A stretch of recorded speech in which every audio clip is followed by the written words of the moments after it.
Let me see your identification. What did you say? I'll tighten those restraints. Scavenger scum. We don't need to see his identification. I will remove these restraints and leave the cell with the door open. My lord. Don't tell us. Don't tell us. Don't tell us. Don't tell us. Don't tell us. Hello, everyone, and welcome to the Sidebar Cantina, the podcast where we talk about Star Wars, pop culture, coming comets, or whatever the fuck we feel like talking about. I am Mr. Jason Roscom. With me here each and every single week, the Rocky to my Grace, Dave Martin. Hello, Dave. Hello, Jason. How are you? I'm present.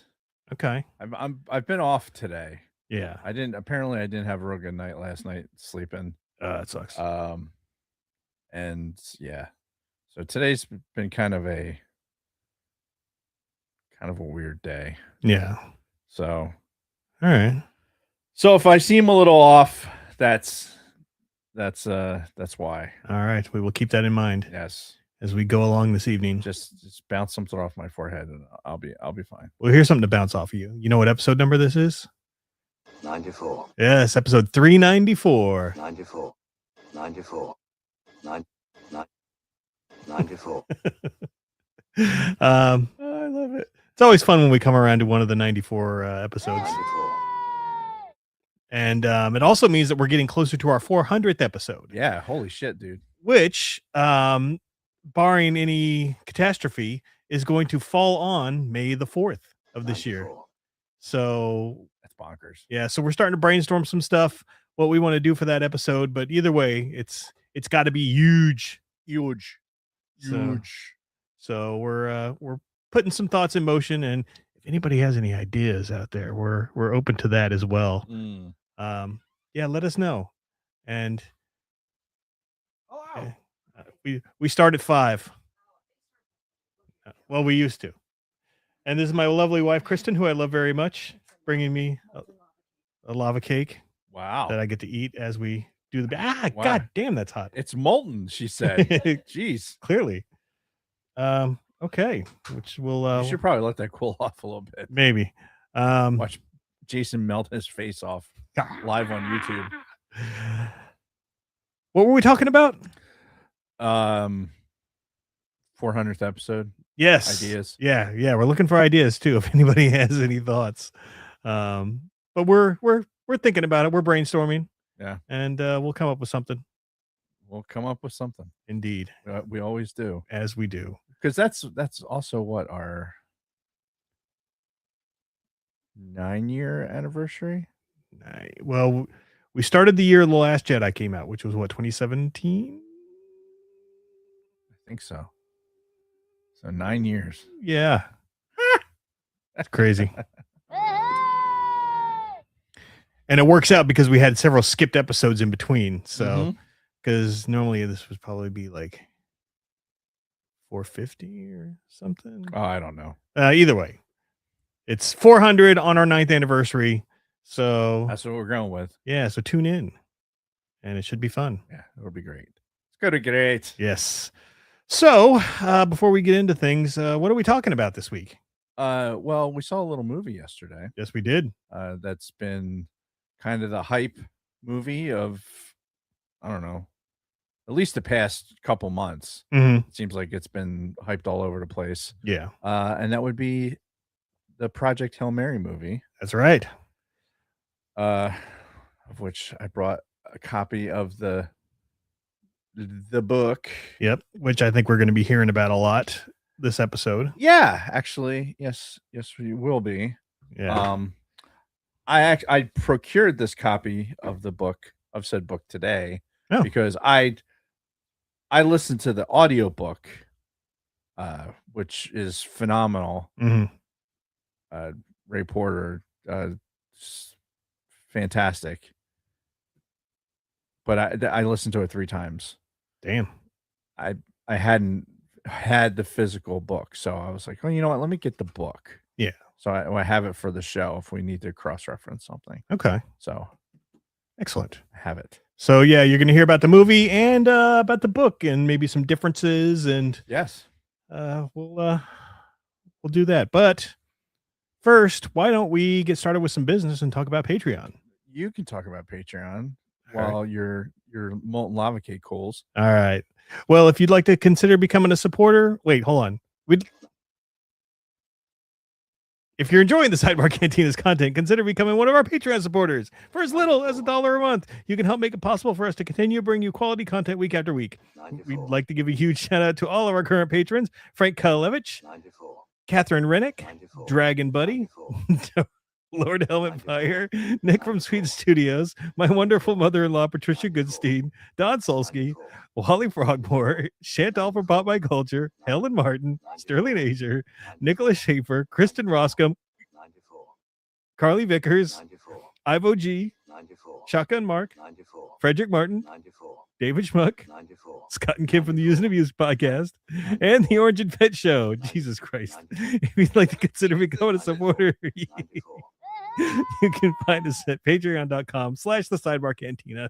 Thank you again to all of our listeners and supporters. You are the reason why we do this. 94. And the reason why Dave does that.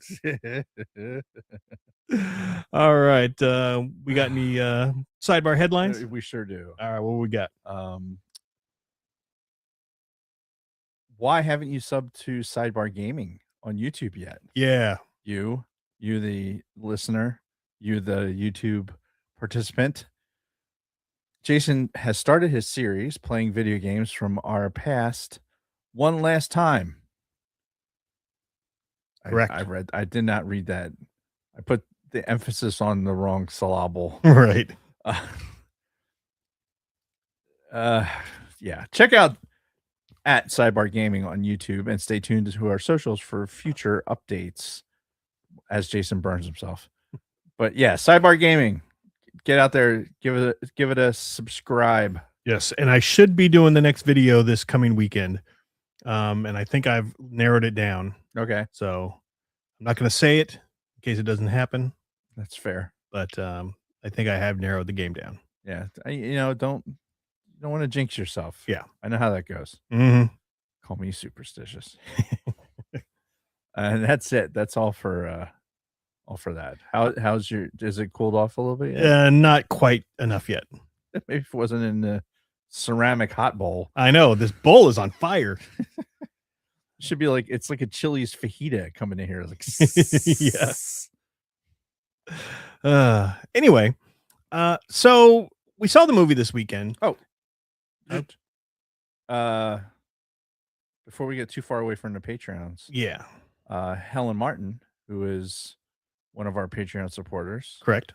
Want to congratulate her because she had baby number 2 today. Oh, sweet. I got a text from my aunt that said, Mom and baby are good. So congrats. All right. And that means Frederick Martin, also Patreon supporter, is uncle twice. Nice. So very cool. Congrats. Yes, absolutely. Congratulations. Meant that for the notes. All right. But I forgot. That's okay. So anyway, while we were at the movie this weekend, we saw a couple of trailers. We did. And one of them was the big new Dune 3 trailer. Right. And I just wanted to at least talk about it here, but you think we should go ahead and watch it Let's again. watch it. Yeah, let's watch it. All right. So we're going to go ahead and watch this Dune 3 trailer again and give our thoughts. So let me add this to the stage. Oh my God. Let's blow it up. What? Oh, baby picture. Genevieve Aurelia Rosso. That's her name. Congrats. Welcome to the world. Awesome. Love it. Okay. So Dune Part 3 trailer. We're going to watch this real quick and then give some thoughts. Watch it.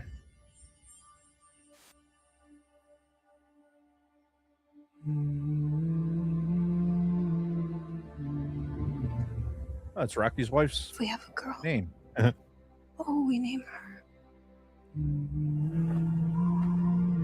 Her name should be Ganima. She'll need to be strong, like her mother. Kristen asked after we saw those trailers, is there anything she's not in this year? Boy. She's in a lot of stuff. Yeah.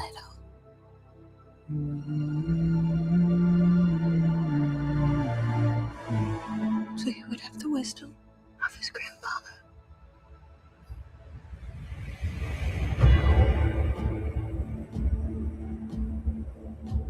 War feeds on itself. The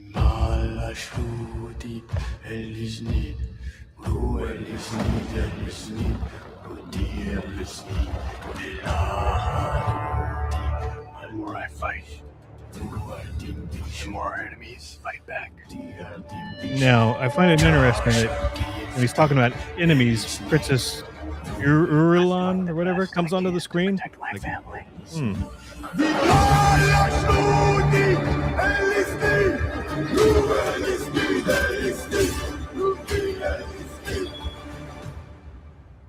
How did father do it? Your father never started a war.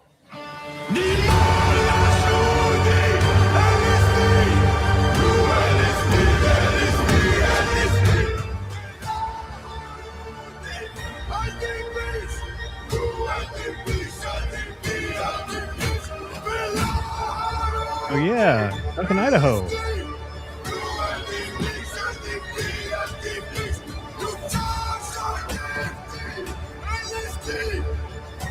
I'm not afraid to die.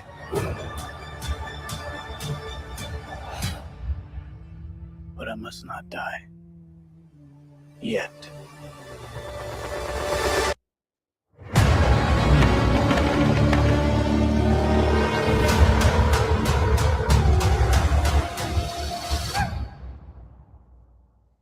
Huzzah!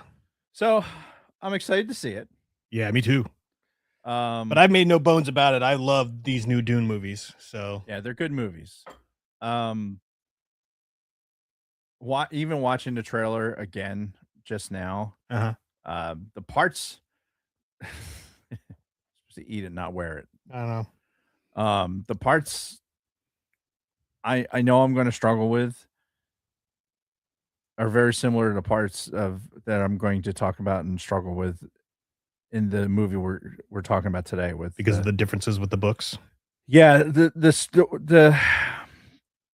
different Project Hail Mary is very true to what the story that's being told in the movie, whereas Dune hasn't been. It's kind of veered off. Yeah, like there's a lot of things that, like, if I asked you what are the family atomics, do you know what that is? Yeah, because it was mentioned in the second two, one, right? Yeah. So I don't know. There's just a lot of supposition that I don't think that they're going to be able to cover, and then like the stuff with the daughter. I've read these books. I've read the main book more times than I've read anything else in the world. Really? Yeah. So I've read that more than anything I've ever read. Okay. Up to and including Without Remorse, which is a close second. But and I've read the other books in the Dune trilogy. Not as many times, but I'm familiar enough with it. I have to let it go. Yeah, you got to separate the books and the movies. I really do. For Dune, I just have to appreciate the story that they are telling. Right. It'd be easier if we weren't waiting fucking 3 years between movies, or it feels like how fucking long do we have to wait? I think it's been 2 years in between. Or no, it was 3 years between 1 and 2 and 2 years between 2 and 3. It's too long. Yeah. It's too long between movies. I mean, they're impressive. They really are. Yeah. But it's too long. It's too long between movies. Yeah. Can't hold my attention. It make me, as somebody who's really into Dune from a sci-fi perspective, can't make me have to go and buy into this alternate storyline again. Like it's hard. Yeah. Well, we might have to do like a recap. Or movies 1 and 2. We're probably gonna have to, especially because it's not coming out till like Christmas time anyway. So yeah. So we have time to get there. But I'm definitely gonna need to do that. All right. Cool. Yeah. No, I love this trailer. It looks awesome. As somebody who's not read the books, it's all new to me, and I'm seeing like all these new faces. I'm seeing the daughter, Paul's sister, for the first time, and thinking, oh, I'm curious what her deal is going to be, or Robert Pattinson's character, some blonde enemy. No idea what his deal is or who he is. Yeah, lots to unpack, lots to guess about, and I'm looking forward to it. It's going to be good. I'm going to enjoy it. I know I am. It's just a matter of getting there. Yeah. And we saw another trailer. So we saw this movie in the 4DX theater. We did. That's the one where it uses the motion, the water, the scents, things like that. And some of the trailers also came in the 4DX treatment. And the Mandalorian and Grogu trailer did, the one that we saw a week or two ago. And I loved the 4DX treatment of that trailer. And it makes me want to see that movie in 4DX when it comes out. Maybe not for the first viewing, but for a subsequent viewing. I think maybe for a subsequent viewing, I'd want to do it. I think watching something in a 4DX for the first time it makes it harder. Yeah, a little distracting. It's just a little distracting, yeah. Because now you're like, oh, look at the flash on the wall. Like there's a lot going on in the periphery that's there to kind of distracting you. Yeah. Like, I get it's supposed to be putting you into the thing. Again, these are very Dave specific things, but I know with my those who vibrate on the same part of the spectrum that I'm on probably have similar issues. Yeah. Where it's like, let me just sit here and enjoy this. Yeah. And just fully engulf myself in it. And that's why I say we don't do it for the first viewing of Mandalorian and Grogu for sure. Yeah. I agree. But those fucking, so let's talk about the fucking Mario Brothers movie. Okay. Whatever. Yeah. We saw 2 trailers for. Yes. 2 different trailers. 2 different trailers in the same thing, which we saw almost 40 minutes worth of trailers. Yeah. By the by. And it was a lot. The Mario Brothers one, it wasn't just like, oh, we're going to, give you a little bit of motion.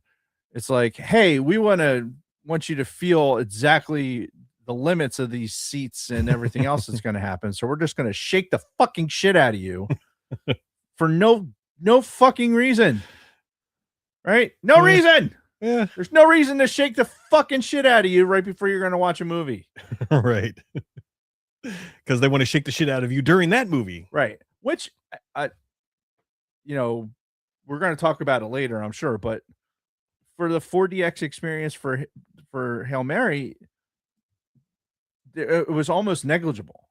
Yeah, because there was a couple of scenes where it was like the drama, the emotion was appropriate for. Yeah. Like, and there was some slight stuff with like the weightlessness that kind of like would make you feel like you were moving along with it. Yeah.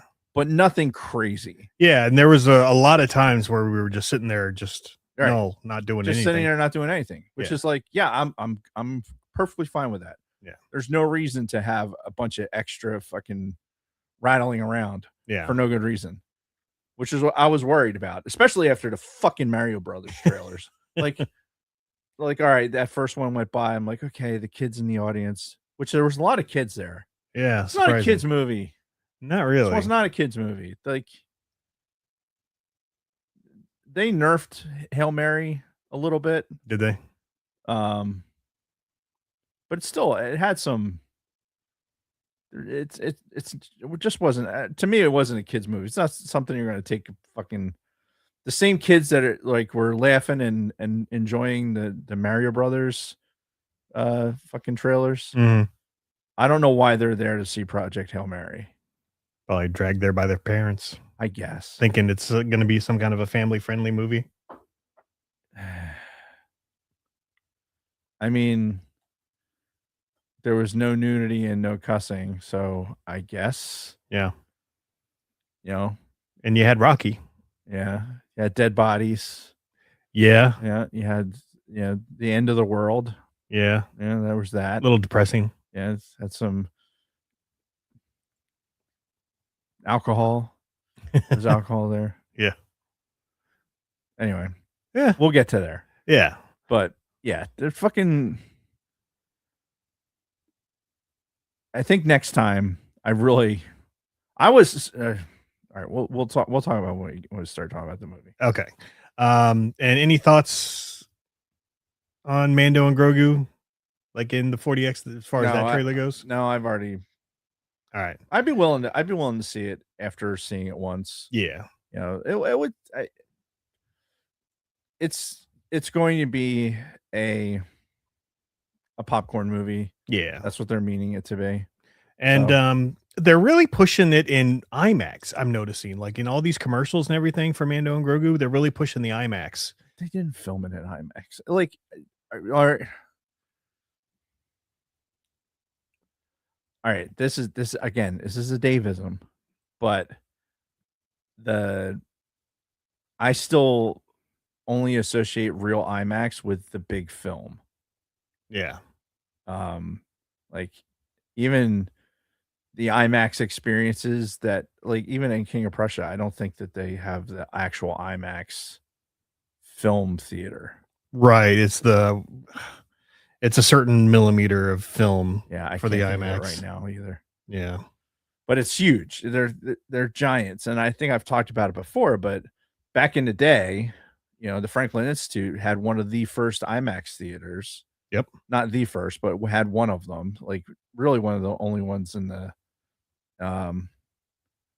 in anywhere near Philadelphia. Yeah, and it's 70 millimeters for the film. That makes sense. Yeah. But you could actually go, and they were like it was not normal seating. It was like kind of almost vertical seating inside of it, because you're like in this like the screen was just very as much vertical as it was wrap around. Yeah, where you feel like if you lean forward a little too much, you just go rolling down the fucking. And you were in the movie experience. Yeah. And the sound was amazing. And what was cool about the Franklin Institute is like you could stand there, you could watch the projector because it was all glass. Yeah. So like you've been in the Franklin Institute. Oh yeah. Like when you go into like the main area there, that's like when you first go in and like the ticket thing is on your right. But if you were keep looking straight, that would have been the IMAX. You would have saw the actual IMAX stuff. Would have been like the projector and everything would have been right there. Right. I don't know what's there now. I didn't realize they got rid of it. Yeah, I don't know. It's changed. It's changed. I don't like it. It's changed. Yeah. All right. Well, I guess we don't have to see it in IMAX then. I would love to. That's not a thing. Because there's some things that I really would want to see in IMAX. Like Oppenheimer. Yeah. Was one. It's Yeah. just like I wanted to. Although, honestly, Oppenheimer, it was so much story, not enough blinding fucking nuclear bomb going off. Yeah. Which is really what I wanted the IMAX for. But I didn't really need to see him sitting there in a nude with some broad. Florence Pugh, not some broad. Some broad. You said the name like I should know it. Oh my god! Like I don't know who that broad is. Well, she plays the princess in Dune, the Emperor's daughter. Oh, yeah. Yes. Yeah. That's now Now I'm associating the faces. And she's also been in a bunch of Marvel movies. But I know. Oh, that's why. I know you don't. That's why. See, that's why. Like, don't pretend like, oh, she's in the Dune movies. No. It's a fucking Marvel thing. Or, yeah. What? Don't mind me. Anyway, so we ready to get into our weeks? Yeah. Let's do it. All right. So I went to MegaCon in Orlando, Florida this last weekend. And really, it wasn't even over the weekend. It was Thursday and Friday because we had a very small agenda. And it was to get just a few, see a few couple people. And we knocked that out. My penis so smooth. And to start off, we have some new additions to the Sacred Jedi. No. The Sacred Jedi. Close enough. The Sacred Jedi Text. Oh. Well, that drops on the other page. Right. You need to fix that. Yeah. So, these. Okay. It was brought to my attention by somebody that Timothy Zahn was at this event. Yes. I didn't even know that going into it. Timothy Zahn, the author, the creator of Thrawn, right, and Mara Jade, and wrote the original Thrawn trilogy, wrote the new Thrawn trilogy. Yep. He was there at MegaCon. Yeah. And you brought it to my attention because I guess cousin Rick saw him and brought it to your attention. Yes. He sent me a picture of the signed books that he got. And he's like, oh, these are pretty cool. And I'm like, I covet this. Yes, which is, as you can see, a collector's series of the original Thrawn trilogy. Signed by Sir Timothy Zahn. Yeah, so it's got the signature on the outside there, and then each individual book he signed. Yeah. I'll just pull out one. My penis so smooth. If you're gonna pull it out. Right there, Timothy Zahn on the inside of each of the 3 books. So when we went up to his booth, there was nobody there. So yeah, we got a good several minutes to talk to him before anybody else came around. And it all started with, because at first I was going to buy one set of the books for you because you had requested it. And so I'm like, yeah, this is for my friend Dave, a guy I used to fly with in New Jersey, a good friend of mine. I didn't mention the podcast, but it's the worst. But we are the worst at promoting this podcast. I know. I had Timothy Zahn right there, and like, hey, I couldn't do it. I mean, not that he does interviews or anything, but yeah, and maybe he would. Maybe. So I haven't signed that one, and I decided that I'm going to get one for myself because it's pretty awesome. Yeah, it's fucking awesome. And we're finishing up, and I thank him, hey, thank you for all the great stories and the great characters that you created. And he's like, oh, my pleasure. And it's like, until Dave, I said hi as we're leaving. So it's just fucking crazy. It's awesome. Yeah. So that was Timothy Zahn. Then we went to see Nika Futterman, who is the voice of Asajj Ventress. And now I have another addition to the Sacred Jedi. Yes. So I got her to sign a Ventress figure.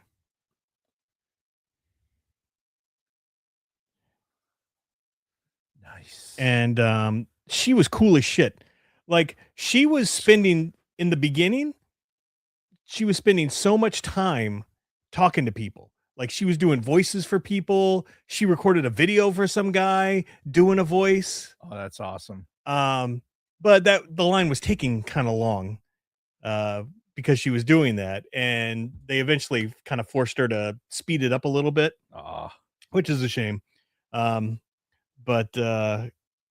Yeah, did you see the little heart she put on the corner? She put that there for Kristen because I told her, oh, my wife sends her love too because Kristen likes Ventress. And she's like, oh, well, here's something for the wifey. And puts a little heart there. That's awesome. Yeah. And yeah, again, she was awesome. She looks like a witch.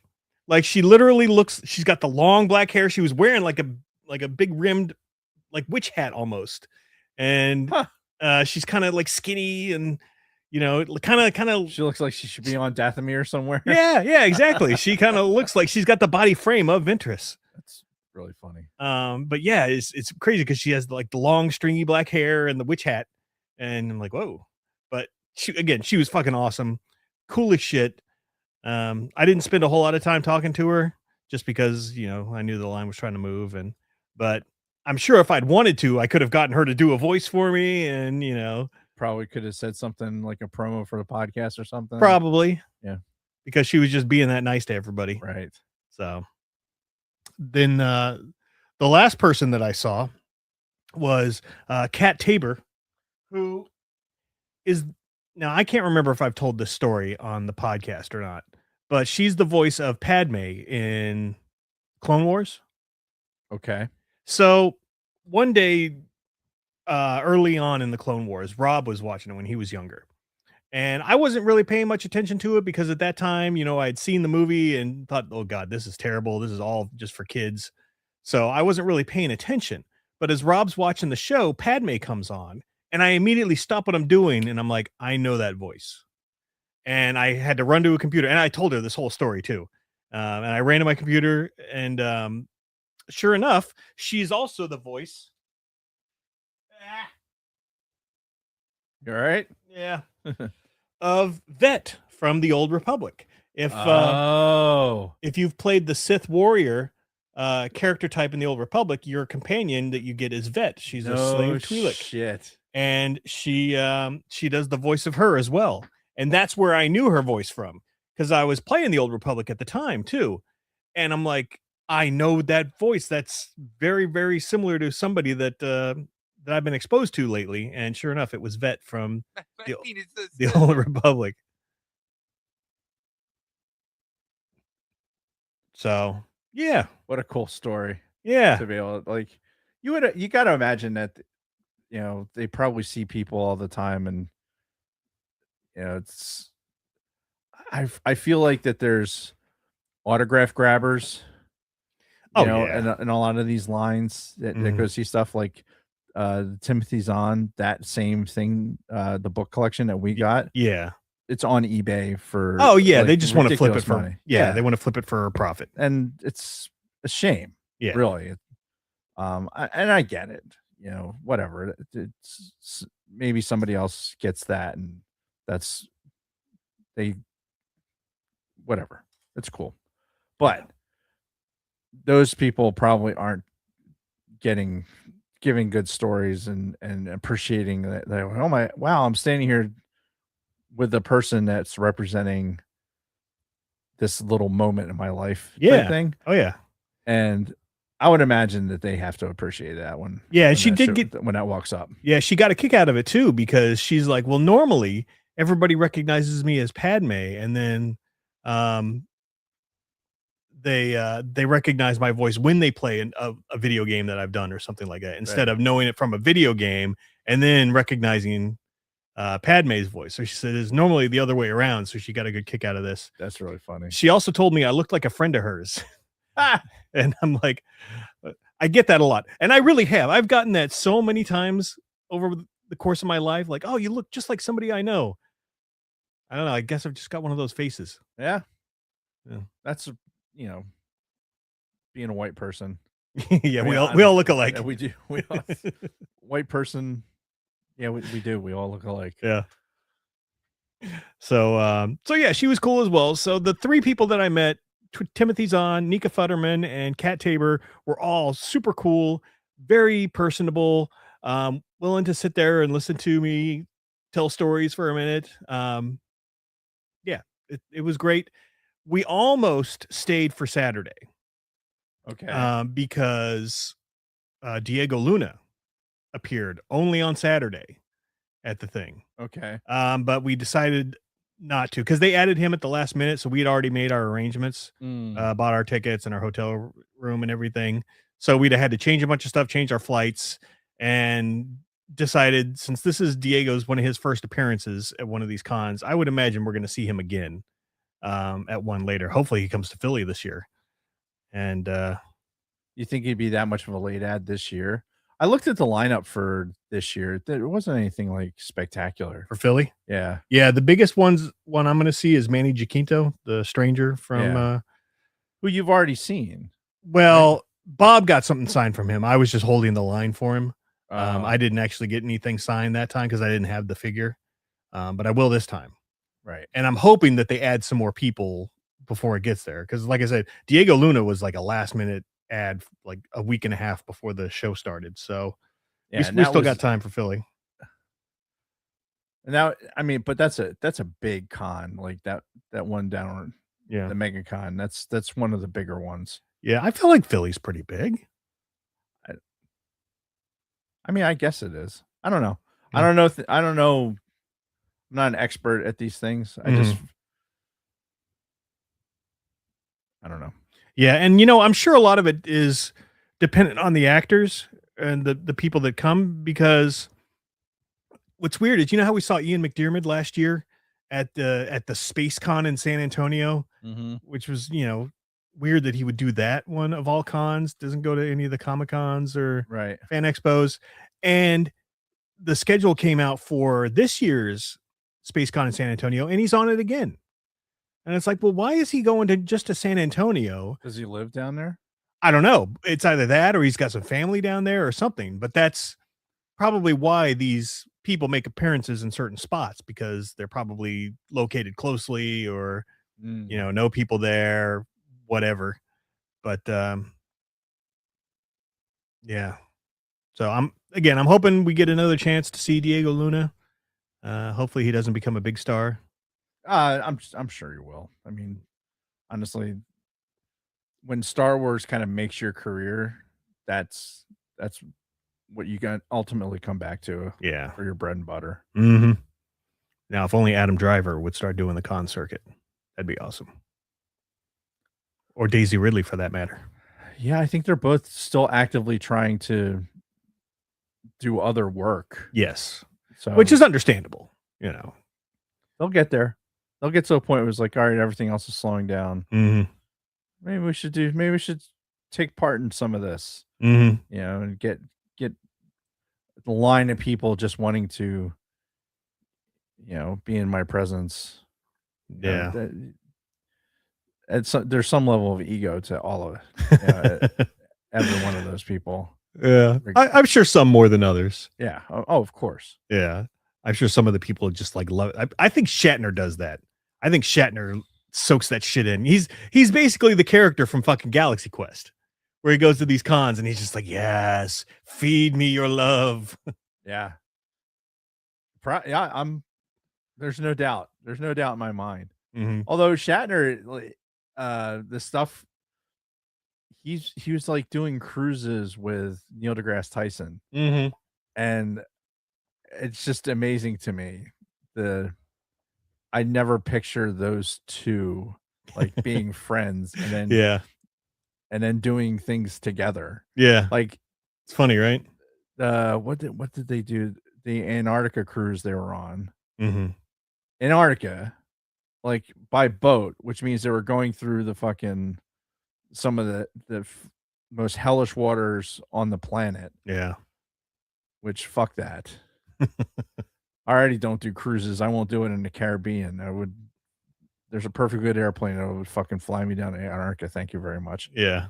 But they were there with like, I think it was Charlie Duke. It was one of the Apollo astronauts. Oh, no shit. Yeah.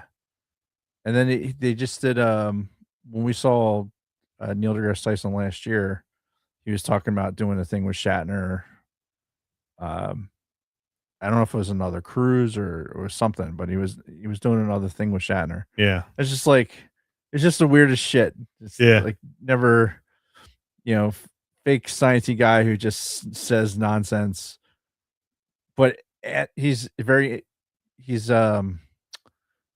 curious. Yeah. Like he's just a curious guy and asks a lot of questions. Yeah. Which is perfectly fine. Yeah. And he's fucking been around for a minute. Mm-hmm. So anyway, Outside of my journey to MegaCon, I have some additions to The sacred Jedi. no The sacred Jedi. GI Joes. Oh, So, and these actually aren't GI Joes, but I figured I'd bring them on anyway. So I guess what's been happening is with this new wave of Joes that have been coming out that I've been buying, right. there's other companies that are making these 3 3/4 inch figures with the same GI Joe posable stuff with the O-ring and everything. Okay. So it was brought to my attention. There's this new, or I guess it's not really that new, but it's a series called Skeletron. And Okay. you can see here the primary character, Skeletron, is a perfect, GI Joe sized figure. With if you look at the back, they also have the cards. So, because you know how all the GI Joe figures come with their own Yeah. note cards. Well, these guys have them too. The boxes are the same fucking design style as GI Joes. They just don't say GI Joe on them. But if you want to show the people,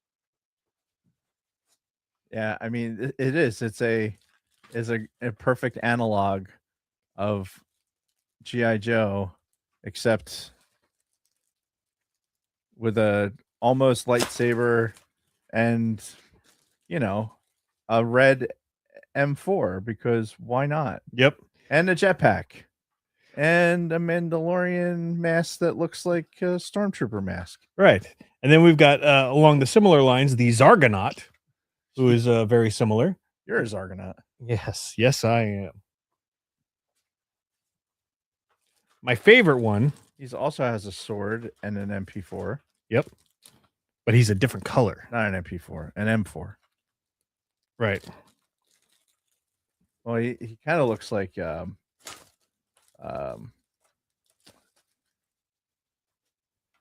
not Snake Eyes.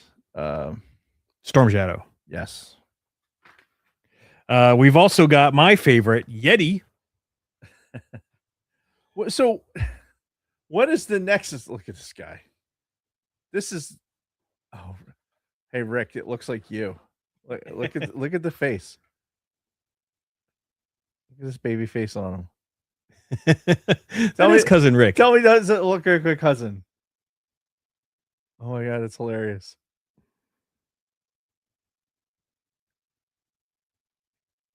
Your next cosplay, Rick, right here. Which he was at that con with you. I guess you two never ran into each other. No, because I was only there for the 2 days, and I was looking for him on day 2. He sent me a picture of his costume. It was very hard to miss, or it would have been hard to miss if I'd seen him. So we just never crossed paths. He was the oh, fuck, I can't think of the name of the character. But he was in the shorts and the flip flops and the sunburn. That character. Yeah. Oh, what the fuck is that character? It's from a show I don't watch.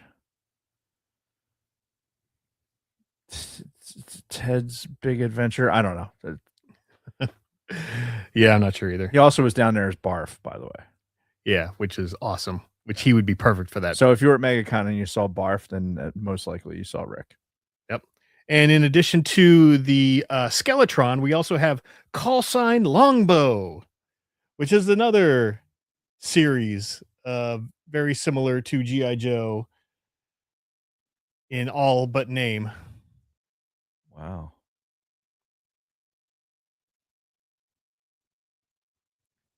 Nice shield. So I don't know how deep I'm going to go with this stuff. I should probably slow it down. But, I saw these other ones because I'm in some G.I. Joe Facebook groups, and some people were posting these, and I'm like, I've never seen these before in my life. And I found them on their website, and I'm like, okay, let me just grab a couple, see what they're like. And yeah, and that's it. Yeah, I mean, the cards are perfect. Like it is a perfect analog of a G.I. Joe card. Yep. From Grindstone Toys. Yep. Just without the name. I'll take those ones too. But yeah, they're They're pretty cool, and I'm glad to see that this style of action figure is making a comeback. I hope there's kids playing with them. It's probably not. It's probably all adults like me. Yeah, probably. Yeah. But you hope that there's kids actually playing with them. Yeah. Well, maybe they're introduced to them by adults like me. In a fully supportive, like, like not weird way. No, definitely not. Just saying. So anyway, I feel like that had to be said for some reason. Right. I don't know. There was a weird vibe going about giving it only got weird after you brought it up. giving kids a bunch of toys. Like, here, kids, play with these toys, and I'll give you another present. My penis is so smooth. All right, I'm not even going to comment on that. We're just going to move to your portion of the week. I really don't have a whole lot for my week. Probably the greatest hits of my week were Thursday night. Kathy and I met up with some friends and went to quiz night, which I hadn't done forever. Trying to stifle a yawn. Didn't work. Yeah, we did quiz night at this bar called The Mile. It's like right down the street from us. Nice. And it was fun. We had a good time. Yeah. What I realized, though, so I have a command of the useless knowledge. Yes, you do. And that served me well for one round. There was 6 rounds with a lot of pop culture bullshit. Like, oh, who is this person who was, arrested for a DUI? Like, I don't fucking know. Like, who? What? Was it Britney Spears? It was Britney Spears. Yes. Yeah. Good for you, Jason. There was 4 of us, 5 of us. We didn't know. There was a bunch of us. We didn't like our team. We had. I forget who we guessed. I think we guessed Justin Timberlake, but she was the more recent one. Yeah. But just shit like that. They had like these mashup of faces, and you're supposed to guess like who the 2 faces were, and one of them was E.T. and Pedro Pascal. So picture E.T. with like weird eyes and a like kind of a Hispanic mustache. Right. It was fucking weird. It was weird looking. Yeah, I could imagine. I was like, I was the the scribe for this thing, and I'm like writing it down, like E.T. and Hispanic guy, because no, you know what I put Fluffy, the what's his name, Iglesias, the comedian, the big fat guy wears the Hawaiian shirts. Oh, I know who you're talking about. Yeah. I don't know his name, but like I call him Fluffy. Okay. So that's what I put, but it was a different Hispanic guy.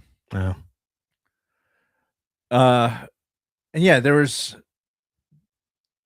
all these pop culture questions that I just was like, what the fuck? Just no idea. Yeah. No idea shit about the Bachelorette and some other nonsense. Oh, I wouldn't know anything about that. What the fuck? The stuff that I got right was there's some sports stuff, like how many games was Rojas suspended for. I knew that. I knew. Here's one for you.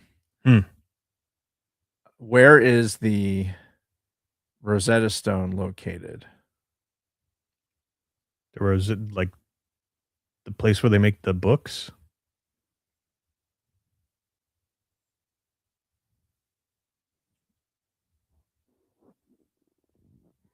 I take that as a no, but you know what I'm talking about, right? Like, aren't those like language books, the Rosetta Stones? What are those like? Why are they called Rosetta Stone? Fuck if I know.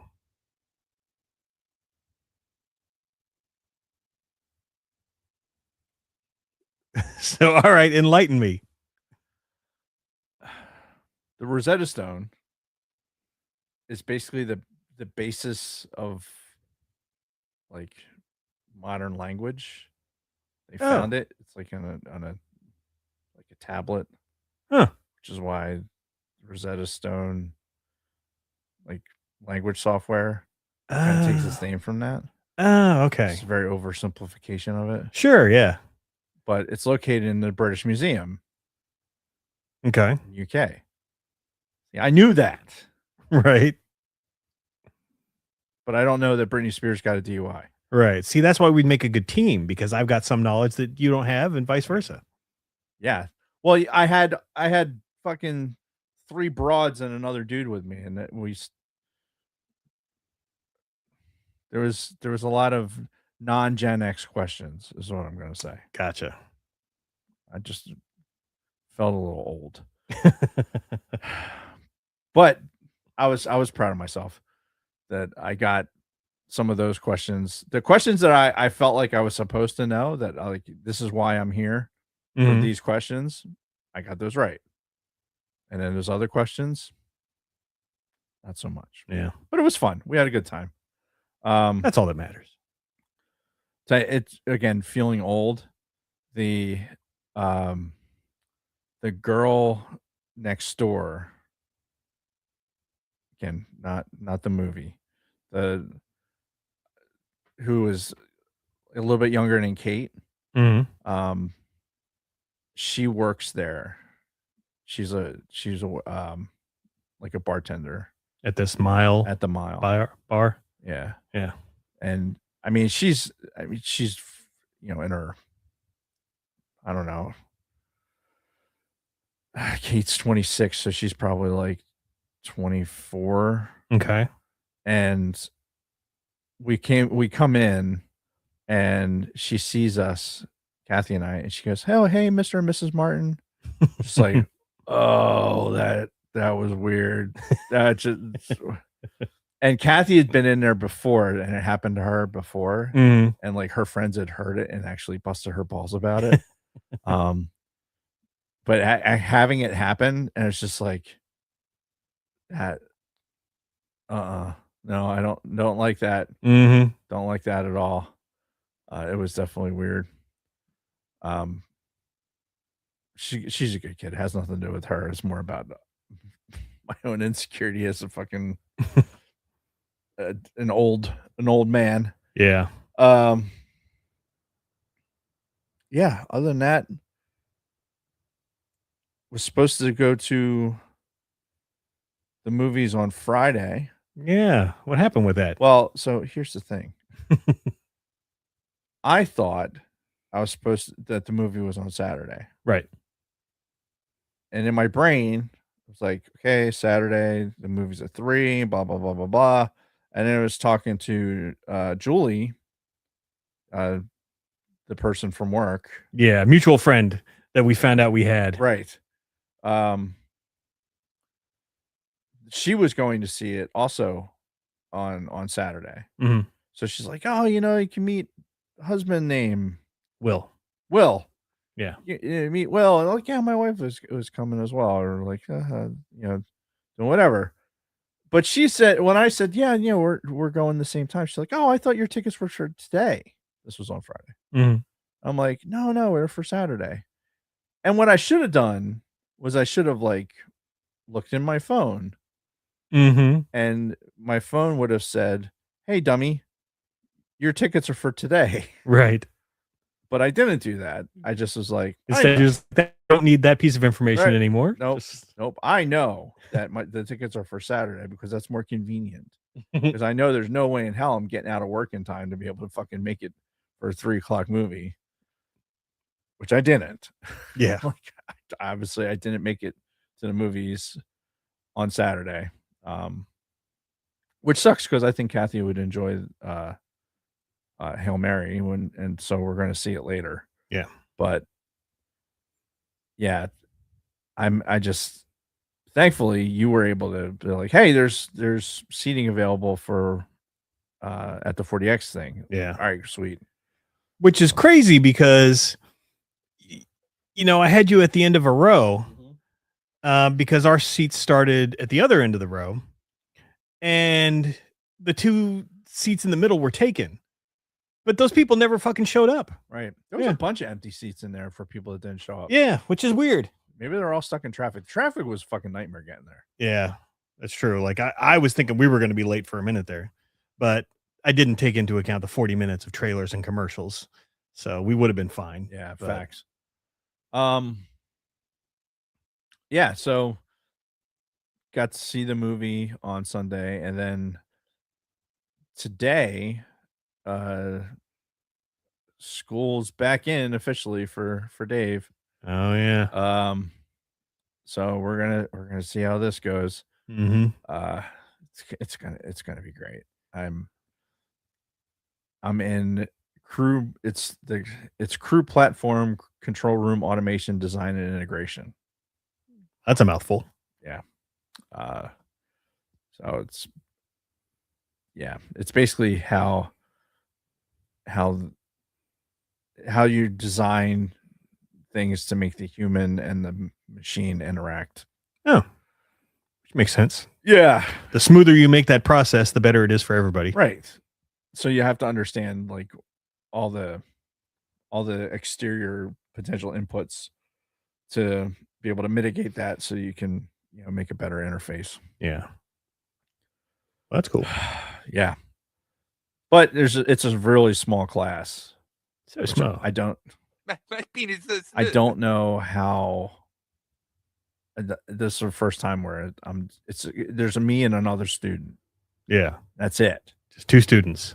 Which is, I mean, it shouldn't be that weird to think about because, I mean, how many human factors majors, are in grad school right now at Embry-Riddle? Probably not many. Probably not many. Yeah. For right now, I know there's at least 2. Mm-hmm. And a lot of the other classes, there's some engineering overlap and some, other aeronautical stuff that overlaps. This is probably the first one where it's just been like human factors specifically. Mm-hmm. This one, and there was an ergonomics one, but yeah, it's going to be great. Yeah. Yeah. Who knows? Maybe he'll take it easy on you since it's only 2 of you. Maybe. I mean, honestly, the onus is on me. I mean, I kid with Kathy all the time, like the pressure, a lot of this pressure that comes from like school and work and everything else, it's all self-induced, right? It's the pressure.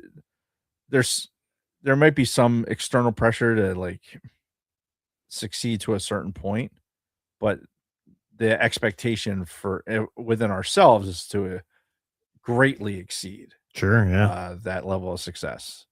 And if we don't feel like we're there, then you feel like you're failing. Yeah. So I'd love to be able to mitigate that. And it's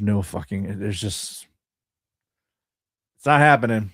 Yeah. Not after 50 years. I was just going to say, if you haven't figured it out in 50 years, then might as well just go with it. This is the old dog, new trick fucking hypothesis coming to fucking fruition. Yeah.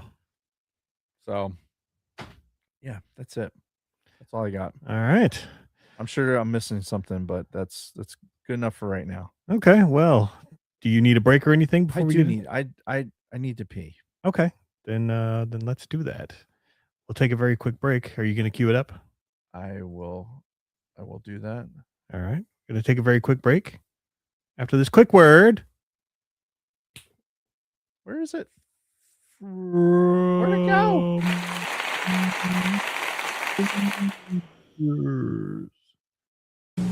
Colt 45, it's a dynamite taste, it's a grin, it's a groove, it's a blast. Colt 45, it's a dynamite taste, it's a win, it's a definite blast. Colt 45, loaded with dynamite taste. So grab one, down one, get yourself around one. Colt 45, malt liquor, Colt 45, it's a dynamite taste. Oh, yeah. Drinking some of that Colt 45. So Chris, I think asked in the chat earlier if I have my badges yet for Philly, and I certainly do. I don't think Dave does, but yeah, I got the 3-day pass for Philly. Should be a good time. Yeah, I'm looking. In fact, let me just pull up the guest list because there's actually a lot of people I want to see in Philly. A lot of them are Star Trek folks. Philadelphia Fan Expo. Celebrities. Now I know the Lord of the Rings guys are all over the place this year. They were at MegaCon in Orlando. They're doing a bunch of cons, but the Four Hobbits, they're all making the rounds. They're going to be there in Philly too, which I really don't care about. I mean, I love Lord of the Rings. Don't get me wrong, but I have no desire to meet any of these guys. Now, Jonathan Frakes and Brent Spiner, that's a different story. Gates McFadden too, because I loved Star Trek: The Next Generation. And like I said, Manny Giaquinto, I'm definitely going to see. I'm also going to see Francois Chow, who was Shredder in the original Teenage Mutant Ninja Turtles movie. But he's also Dr. Marvin Kendall in Lost. So I'm going to see him. But yeah, they're doing like a Teenage Mutant Ninja Turtle reunion. The guys who did the 4 voices for the Turtles in that movie, the chick who played April O'Neil, and the guy who played Shredder are all going to be there. That sounds exciting. I'm very ho-hum about the lineup. Okay. I'm not gonna lie. Right.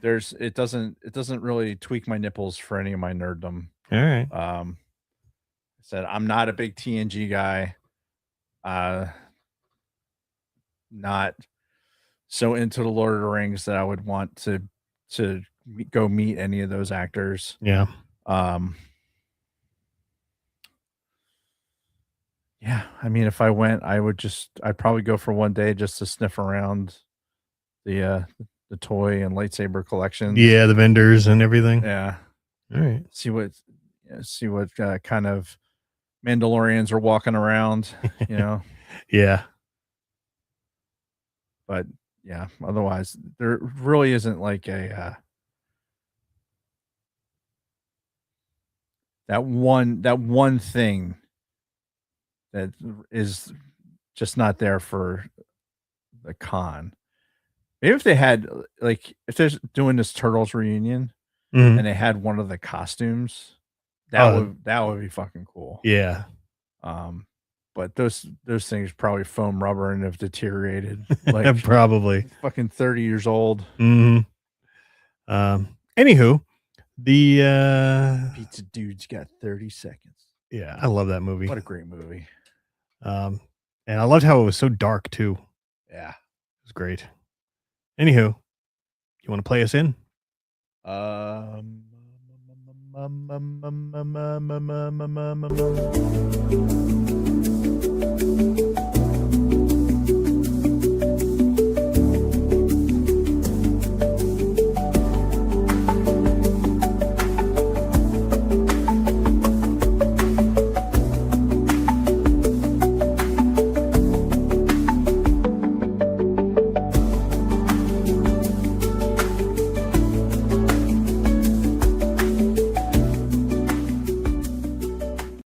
Goat scream like right in the middle.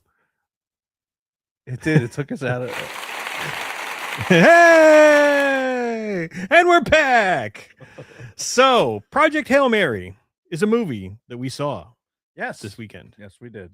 And now we're here to talk about it. Yes, we're going to talk about it. Good. I'm glad we've established that. I have not. I've been asked so many times what I think about this movie.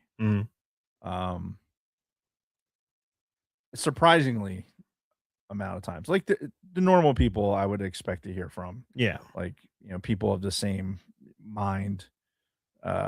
Like Helmet Fire, like for sure. But like a lot of other random people have been asking me about it. And I'm just like, I don't know what they're expecting me to say. Like, and that's the weird thing about how I feel about this movie. Right. And we'll get into more details about it. Yeah. We'll start with some spoiler-free talk. Right. So that anybody who hasn't seen it yet. But I will say again, this is very, very Dave specific. Mm-hmm. Right. Caveat this whole thing with Dave-isms. But I like the movie. Yeah. However, having read the book several times or Mhm. listened to, Ray Porter's version of it, Which they had a commercial for before the movie they started. did, which was awesome. Yeah. I love it. I'm so I'm. It's one of those. It's a weird thing to see the voice, Mhm. see the person that does the voice. Yeah. I'd love for him to show up. I'd show up. I'd go to a con to see him. Yeah. Yeah. I have several books that he's narrated that I would have him sign. Mm-hmm. Yeah, I have a couple of printed copies of the Bobiverse books that I'd like to have him sign. Yeah. Anyway, yeah, I liked it, but I have opinions about, as somebody who read the book several times, I have opinions about what was left unsaid. Yeah. And how people like you who didn't read the book, how you understood some things. Okay. Like, I'm really curious to kind of find out, like, did you understand the meaning of a certain thing? Okay. Well, we'll definitely get to that when we get to the spoiler section. Right. Absolutely. Okay. But I mean, and that was, maybe part of the problem that I was having in the movie was I was sitting there going like, how the fuck is somebody else going to understand this? Like, I know what's going on, Mm-hmm. but I just felt like they blitzed through it in such a way that the people who read the book were right there. But it's not, you don't make a movie for just the people who read the book. Sure. Yeah. Otherwise, that's how you get, opening numbers that aren't going to pay the bills on the first weekend. Yeah. You know what I mean? Yeah. Anyway. Okay. For me personally, I enjoyed the movie. It wasn't perfect by any stretch. There were a couple of points where I was actually a little bored. I was fighting off yawns during it, but for the most part, I'd give it a 7.5 to an 8 out of 10. Okay. Like a solid B. Nothing like super bad about it. It was a decent movie. Mm-hmm. Looked great. Nice amount of humor in it, and yeah, that's all I can really say without getting into spoilers. Yeah. So I'd recommend it.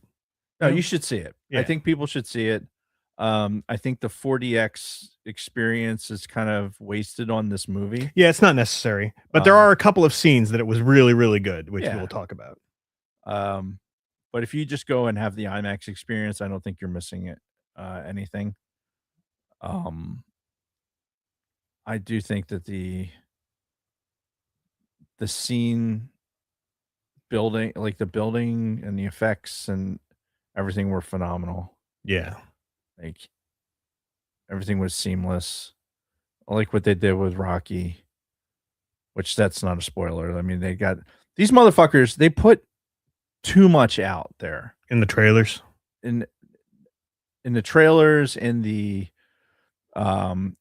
ads for things. Mhm. Like they had Gosling and Rocky like doing ads for stuff before the movie. Like, oh, really? People shouldn't have known what Rocky looked like at all, right? Until they got to the movie. Yeah, like that should have been like a secret. Like Grogu was a secret. Yeah, until he fucking showed up. Well, if it helped, I didn't know what he looked like because I didn't see any of this promotional stuff. Yeah, I've tried really, really hard to avoid all that stuff. But even like the Lego set, that came out, like you saw, you had an idea what Rocky looked like. Okay. I just that was a big part of this movie. Yeah. That I think that people were missing out on. Mm-hmm. So, but saying that, that doesn't mean don't go see the movie. You're missing, you're missing the entire thing, or that whole thing is spoiled for you. It's not. I mean, that's just a part of it. Yeah. I think they tried so hard to um um P word promote this movie. Wow, that thinking is hard. They tried so hard to promote this movie that I think they just gave a little bit too much of it. Yeah. And yeah. All right. Anything else spoiler free before we No. move into? All right, this is it. Spoiler alert! Spoiler alert! Oh, hang on. We got something for this. Yeah. Got something. Where is it? There we go.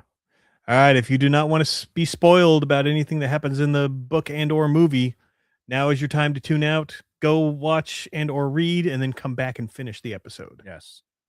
You have been warned. Yeah, read the book. Yeah. So, all right, let's get into the movie itself. Now, I had like a list of like the good and the bad, but we can kind of go through, a basic run through of the timeline of the movie real quick, based on the Wikipedia entry. And it starts off with our hero, Ryland Grace, awakening from a coma on a spaceship. Initially erratic with retrograde amnesia, Grace discovers that he is the sole survivor of 3 crew on board and that he is light years away from Earth in a distant star system. So, did we ever find out how the other 2 died? I don't think they said in the not in the movie. In the movie, yeah. So, did they in the book?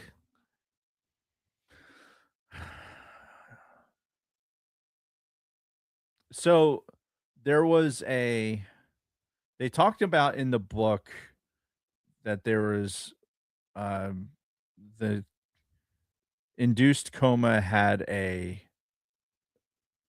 was a percentage of people that weren't going to wake up from it. Oh. So it was kind of a risk that they took, and it was one of the reasons that there was 3 crew members. So, but they didn't say why they died. I mean, like, you induce a coma, you may not wake up from it. Sure. I mean, that's just part of it, right? Yeah. And it just so happens that those 2 died. There wasn't anything like, oh, the spaceship was compromised or anything like that. They didn't make it, and he did. Yeah. So, which ultimately was probably for the best, because he was the smartest guy to be able to, like, if he was one of the ones that died, they probably don't complete the mission. Right. Yeah. Which, by the way, AT&T girl being in this was surprising. Like, I was pleasantly surprised. Yeah, for those of you who aren't sure, her name is Milana Varentra, something like that. Yeah. But yeah, she's the big canned girl from the AT&T ads. Yeah, she plays a Russian in this. But yeah, she's in it. To the delight of many men. Yes. So, doesn't say very much, but she's in it. Yep. And this kind of starts us off with how the movie is being told. It's the present is him waking up in the spaceship, already at his destination, or almost at his destination, and everything else is filled in through these flashbacks.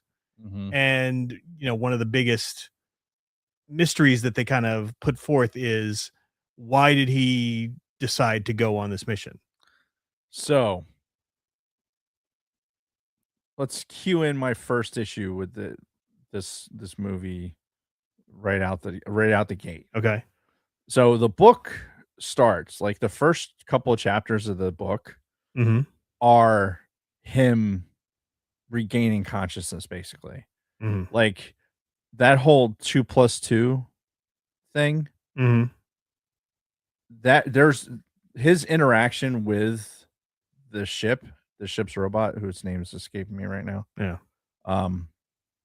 That whole interaction, like, he doesn't get out of the bed for several times, like almost the whole first chapter. Yeah, which makes sense because if you've been in a coma for 11 years or whatever, Yeah. you're not going to just pop right up and be like, "Oh, let's start my day." Flop out of bed. Yeah. There was the queries were like, what's 2 + 2? Like it was like super simple. Yeah. And then it asked a harder, a math question, Mhm. like what's the cube root of 8 or something. Mhm. And then it was what is your name? Right. And he couldn't, like in the book, is like he couldn't remember his name. Mhm. So he didn't remember his name for a while. Really? Yeah. Hmm. Like he didn't even have clothes for a while. Right. Like they took like 3 chapters of the book Mhm. and condensed it into like 45 seconds. Damn. And that kind of pissed me off. Right. Right? Finding out the crew members were dead. Finding all the clothes, like finding the vodka, which there was a big fucking thing to do with that. That wasn't part of it. Again, sacrifices have to be made, otherwise you'd have a 15-hour movie. Yeah. I get it. And there's I'm willing to accept that.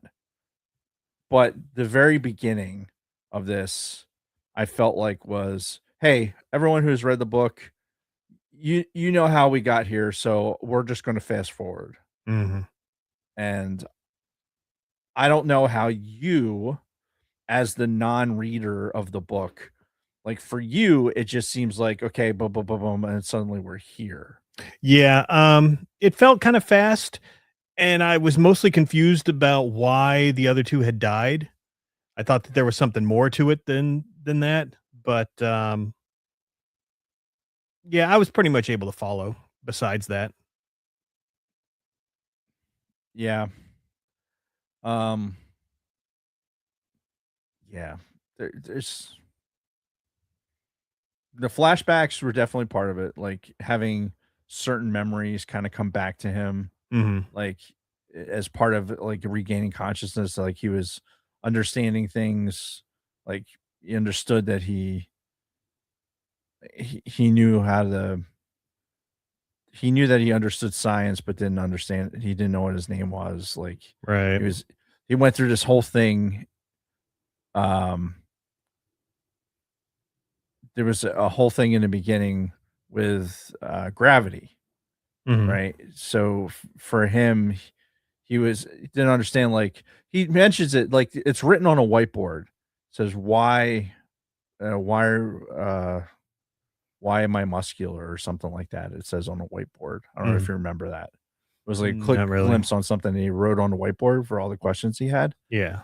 It's part of it was like while he was in the coma, they were able to like exercise muscles and stuff. So when they woke up, they didn't have any atrophy. Right, like those electrodes or something that Yes. stiffen your. So he woke up and it was like, fuck, I'm ripped. Mhm. Like but I'm fucking tired. Everything's heavy. Like he was really struggling. Yeah. And so as he's kind of getting more and more conscious, he's figuring out like, all right, I'm going to conduct an experiment to see. He just felt like something was wrong with gravity. Mhm.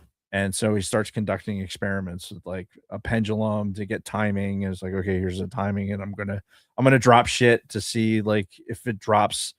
Am I in a centrifuge? Because if I was in a centrifuge, then I, understand that the gravity is different than it would be from Earth. But it would be different at different points because it's going to be obviously be greater at the the midpoint than it would be. So all this stuff, and he's going through all this. Still doesn't know his name. Yeah. But he's conducting these experiments. It turns out it's the accelerating. Like that's why there was greater. The gravity was a little bit greater. Okay.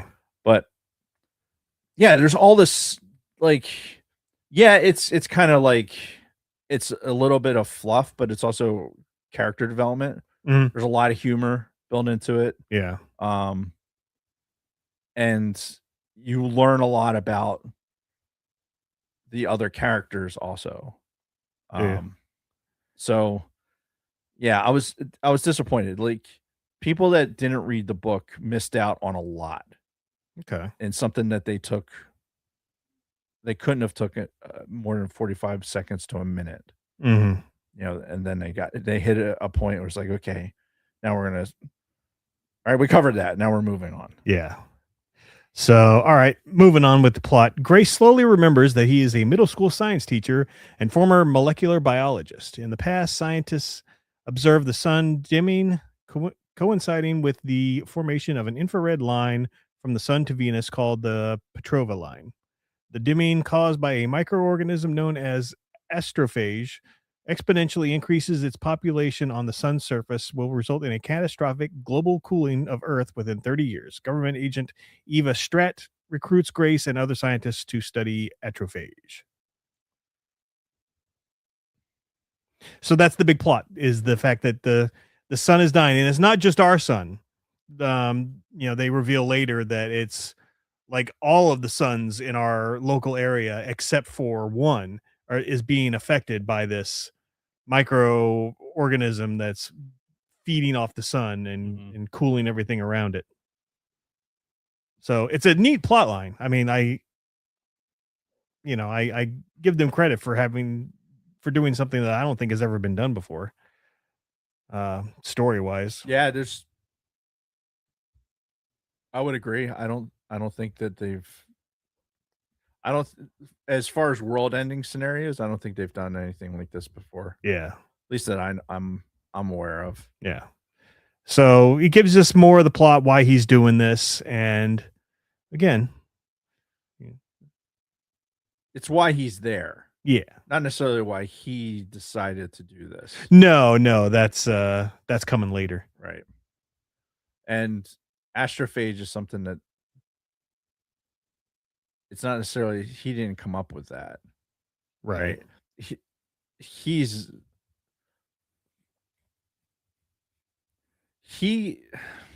so in the book, he kind of stumbles upon like the Petrova line stuff because he had a friend who works. I think she worked in Department of Energy. Mm-hmm. And so it was classified, the Petrova line stuff. Yeah. And I guess it was right before the president came on to announce that, like, okay, basically the sun's dimming and blah blah blah. Yeah. So she showed him like the data, and he was like, this can't be legit, because she was like 10:30 in the morning, she's shooting fucking whiskey. He's like, oh, it's a little early for that, isn't it? Mm-hmm. And so yeah, that's kind of how he is introduced to what's going on, as opposed to Strat just kind of, I don't know. It didn't really matter. Like it wasn't such a significant change in the plot device that it really made a difference. Yeah.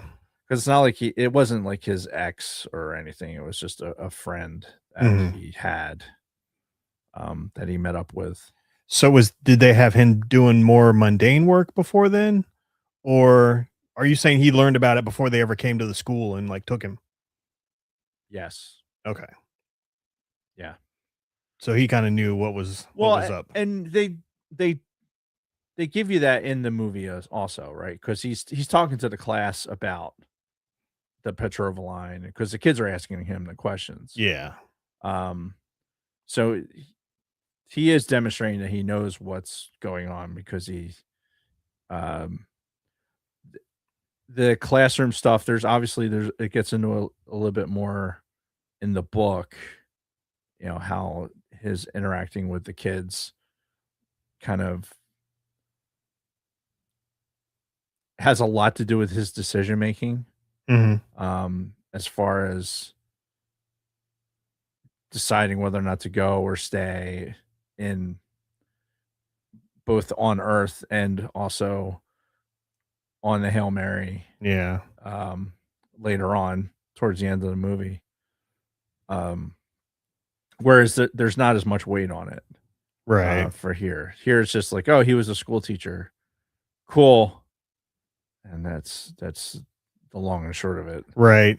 Now, I found one interesting thing during the school scene where the kids are asking him the questions, and he's kind of like leaning them more towards, well, this is something you should really ask your parents about. He did. So, which makes Yeah. me wonder if there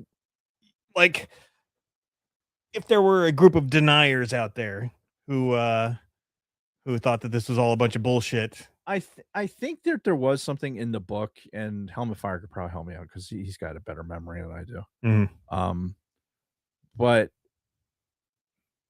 I think they alluded to that in the book also. It was like, didn't want to influence like the kids Mhm. or like make them more paranoid or like more upset about what's going on. It's like, all right, let your parents be the bearer of this news, right? Yeah. It shouldn't be me.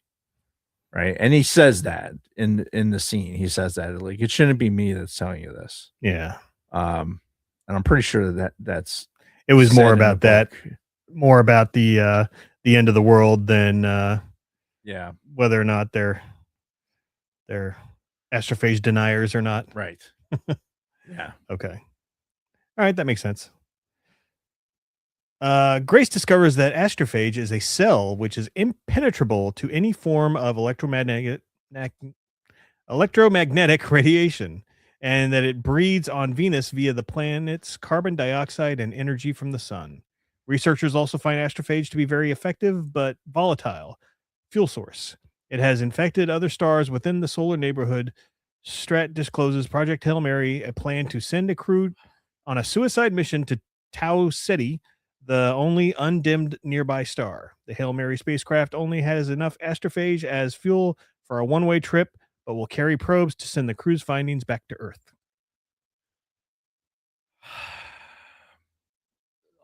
There's a lot to unpack in that one paragraph. Yeah. A lot of it's what we already talked about, how this infection has hit other stars in our galactic neighborhood. Yeah. So big things with this. The astrophage and how they like there is a long list of ways that they all right, here's the astrophage, and then how do you get it to multiply to the point where you can actually use it as a viable fuel source. Mhm. And there was like you had one situation where a guy was like, oh hey, we're doing this giant field of it, and he ends up ripping them off like and not basically taking the defrauding the government of millions and not producing what he was supposed to produce, and then they had to produce it somewhere. And I mean, they nuked Antarctica to create energy, like to be able to like for the astrophage. Mm. There's elements that happen so much more in the book to actually get to the point where they have enough fuel to go on the ship. Right. Right. All that shit is skipped when they have Homeboy in there with his astrophage, Yep. right? Which is in the book. It's like, okay, here's your copy. Mhm. Like, and experiment on it and let us know what you found out. Yeah. But Carl was not a thing. Oh, not in the book at all? No. Oh, that's too Like- bad, because he was pretty funny. Yeah, that whole Carl thing, and this is one of the things that I think that they could have, if you take out Carl and the Reynolds rap fucking bowling Mhm. that was happening in Lowe's, Yeah. you could have actually squeezed in some actual like real plot devices from the movie or from the book Right. that would have made the movie would have helped the movie. I Mhm. think. Yeah, it was funny. It was good for the movie, Yeah. but it didn't, for me, it didn't advance the plot line at all. For when the limited timing that you have for this thing, that to me just was, it seemed like waste. Yeah. But like the building the boxes and getting, simulating Venus and watching them jump and do all that stuff, that was in the book. Okay. So that stuff, that stuff was accurate. Just like they added this extra plot device with the Carl. And yeah, the breeding of the astrophage, like the explosion that happens in the lab. Yeah, that kind of comes later in the movie, but well, if we're going based on this timeline, it happens in this paragraph.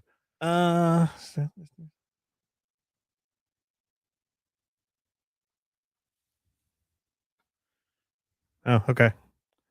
I swear the flashback happened much later in the movie where the I'm lab sure exploded. it did, but in reality, when they're actually like getting the astrophage, like in the lab with the astrophage, the whole sequence with there was two people hooking up. Mhm. It was the two scientists, one from the prime, one from the backup crew. Okay. And when they've been hooking up for a while, it wasn't like a one night tryst type thing that was happening. Yeah. And they were in the lab when it blew up. Oh. And it blew up like they were miles away when it blew up. Not like a couple 100 yards away behind a fence. Right. Like, so you can like, oh no, what happened? And run towards it. No. Like the amount of astrophages that we're talking about, like giant smoking hole in the ground. Yeah. Not like a building that was burning with its windows blown out. Right. Type thing. Like that was all movie.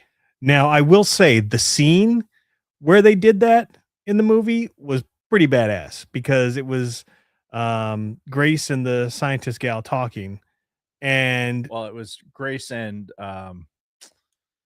what's her name? Or the main government gal. Sandra? No, Eva. Urza?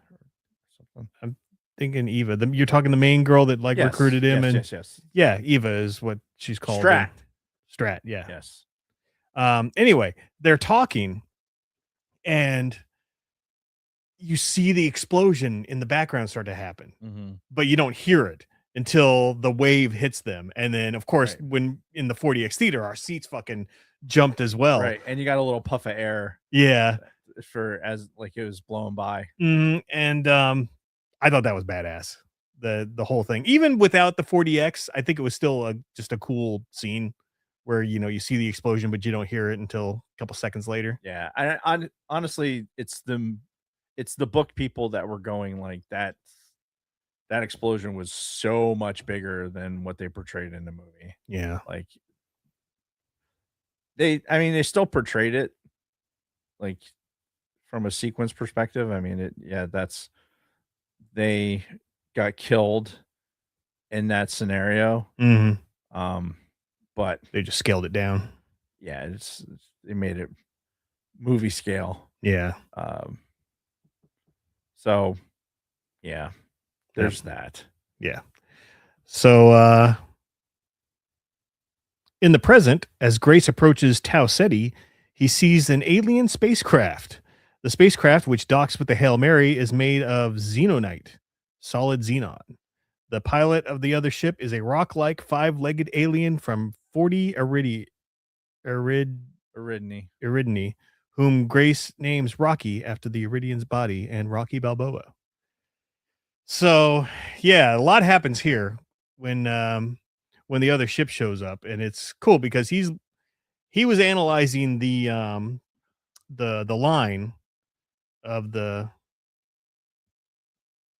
what do they call that line? Petrova line. Yeah, he was analyzing that on the Tau Ceti, and he saw like a blank part somewhere in between, like somewhere down the line. He's like tapping it, like, what what is that? What is that It little? was almost like there was break? a shadow in it that Yes. was breaking it. Yes, exactly. And come to find out, oh shit, that's an alien spaceship. Right. It's getting closer. Yeah. And and eventually we go through a long series where it's trying to communicate with him. It pulls up beside him. He's trying to get the fuck out of Dodge, and it follows him. Right. Which I wrote that down. That scene where you're seeing him fly away and the alien spaceship try to match him, that for some reason looked odd to me, like the effects. I don't know what it is, but it kind of took me out just a little bit and it was mostly the effects of the alien ship that kind of took me out of it. But I don't know why. Maybe it was the size. Could Could be. have been the size difference. Yeah. But yeah, so they pull up beside him, eventually like throw a fucking message in a bottle at him, and the first one he couldn't get to. Like he was trying to fucking do a spacewalk and go out to catch it, and it fucked off, and so they throw it a lot slower at him. He's like, oh, they think I'm dumb. Yeah. Which was pretty funny. Yeah. That, I mean, the communicating sequence is fairly spot on. Like the difficulties in trying to understand or make that initial communication. Yeah. But what you don't get, and I guess maybe you're supposed to assume it just based on what Rocky is producing, but Rocky's species is like they're engineering marvels, right? They're super advanced in like engineering and things like that. Yeah. But have no science background. Like, so when they make the explanation of like why the rest of Rocky's crew died. Yeah. And that's when he says like, oh, your people don't have like the basics, fundamentals of science. Like you're amazing engineers, but you don't understand how radiation works. Right. And that's a theme through a much longer portion of this, because Rocky's ability to be an engineer and manufacture these things, like he and how he breaks down like the xenonite, like it's not coming from nowhere. I mean, he has to like a supply and use parts of the ship. It's like to make these things. So, and that's what books are for, right? Like that part of it, that very specific nuance and being able to explain much deeper that level of background is what books are for. And I give it a lot of leeway. Right. I think that that initial introduction, maybe it's even a point where it's like, okay, it might have been too much for just the movie watcher. Probably like having 3 times back and forth to try and have this initial interaction. Yeah. But the weight of that moment, right? It's like, okay, this is first contact, really. Yeah. So I'll give him that. I think that the appearance of Rocky and how that interaction happens, like that's not how I pictured the ship, how Rocky's ship. Oh, how you thought it would look? No, I didn't think it would look like that. I don't know what I thought it would look like. I didn't think it was that though. Yeah. Like that looked like something that should have been in Superman's fucking cave. But interesting. Yeah. Now, this next paragraph is something I wanted to spend a little time on, or at least rant about a little bit. Okay. And that's Grace deduces that. Oh no, hold on. In the present, Grace approaches test setting. Did I lose my paragraph? You said that one. Oh, Grace deduces that the Iridians see via echolocation and creates a machine translation system for Rocky's musical speech. Okay, so this is where I had an issue. Like, because we went from him meeting Rocky to him being able to communicate with Rocky very easily through this computer very quickly in the movie. Like, I'm assuming that in the book that took some time for him to, you know, figure out how to translate his speech and figure out words and, you know, because God, that happened so quick. Even I'm like, man, that seemed awfully sudden. Yeah. For them to just be able to just talk willy-nilly to each other. Yep. Like typing out sentences and yeah, way too fast. Okay. It's probably, if it's in the book, it's probably like this much of the book. Oh, really? It's a lot. Yeah. Well, and it should be, you know. Actually, let's see. I'll tell you. That's yeah, because as you're coming across an alien species for the first time and you're trying to figure out a co-language and you know, words that you have in common and translations, and I don't know, it just seems like it should have been a hell of a lot longer than what we saw. I mean, I guess we're just supposed to assume a lot of time passed during that, because we see him do these like confessional videos, right? And you know, we bounce from him doing something to him going to the confessional video saying, "Oh, and we figured out a way to communicate using my little laptop," and blah blah blah blah blah. So that's basically how he justified that in one sentence.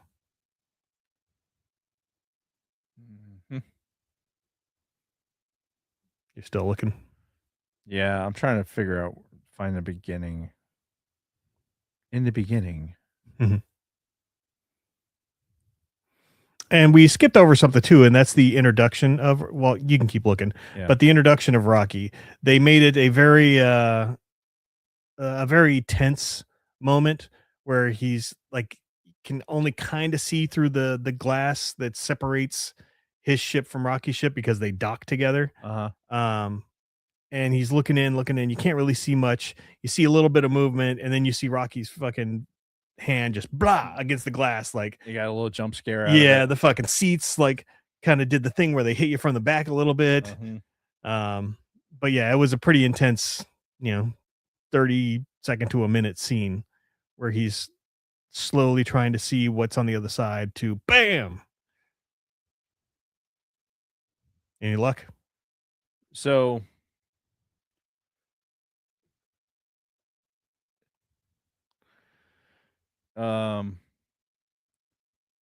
they haven't communicated yet, and I'm this far into it. They're still building models and pointing at models. We had a great scene too early on in their communication where Rocky made a little human figurine and he's trying to tell him to go back to the ship. Right. And he just kept putting it back to the ship and he's like, I don't know what you're saying. Like, oh, you like the tapping? Yeah, the tapping's good. And he turns around and he's like, oh, you're pointing. Right. Yeah. Here's the tapping part. We've gotten to the tapping part. And here's the musical part. So he gets blip A at page 131, and he's hearing the musical notes in page 178. Hasn't communicated yet. But here's the notes at page 178. Okay. So yeah, it's a good chunk of the book then. Yeah. That has them trying to figure out communication, which again makes sense. Yeah, it is. It's a big part of the book. And again, with the understanding that you have to shorten some things because it's a movie. I think that's one of them where you could have spent just a little bit more time with. Yeah. Just to let them be frustrated a little bit with each other. Yeah. With trying to communicate and not pick it up so fucking quickly. Not be a linguistic expert and a musical expert and yeah. Now, in the book, did they have the Close Encounters reference, or was that just for the movie? No, I think I had it in the book too. The do do do. Yeah, because it's a whole musical note thing. I forget what I forget what the outcome of it was though. It wasn't anything significant. Okay, but the book it's funny. like a lot of Grace's interactions and what he does, like his internal monologue is funny. Yeah, and a lot of it is in the movie as well. Like there's a, I wouldn't say an excessive amount of humor, but quite a bit of humor in this movie. Yeah. So the spacecraft which docks with the Hail Mary is made of xenonite. We talked about that. Grace deduces that the Iridians, musical speech. Rocky explains that he is a mechanic and also the sole survivor of a mission to stop the astrophage. Neither can survive in the other's atmosphere, so Rocky enters Hail Mary using a small pressurized ball as a spacesuit, which all of those scenes where he comes into the ship and he's like making himself at home, it's like, oh, dirty. Right. And I mean, that was all pretty hilarious. It was funny. And was it pretty accurate to the book? Yeah, more or less. Okay. Yeah, there was a lot of I want to say that it was more of a hamster cage first before the ball. Where it's like, okay, we're gonna make tunnels, and he would be able to tunnel into the rooms that he was in. Yeah. And then the ball came later, I think. But the having the ball come through was funny. You skipped the paragraph where Grace meets the commander, engineer, and scientist for the Hail Mary with their backups.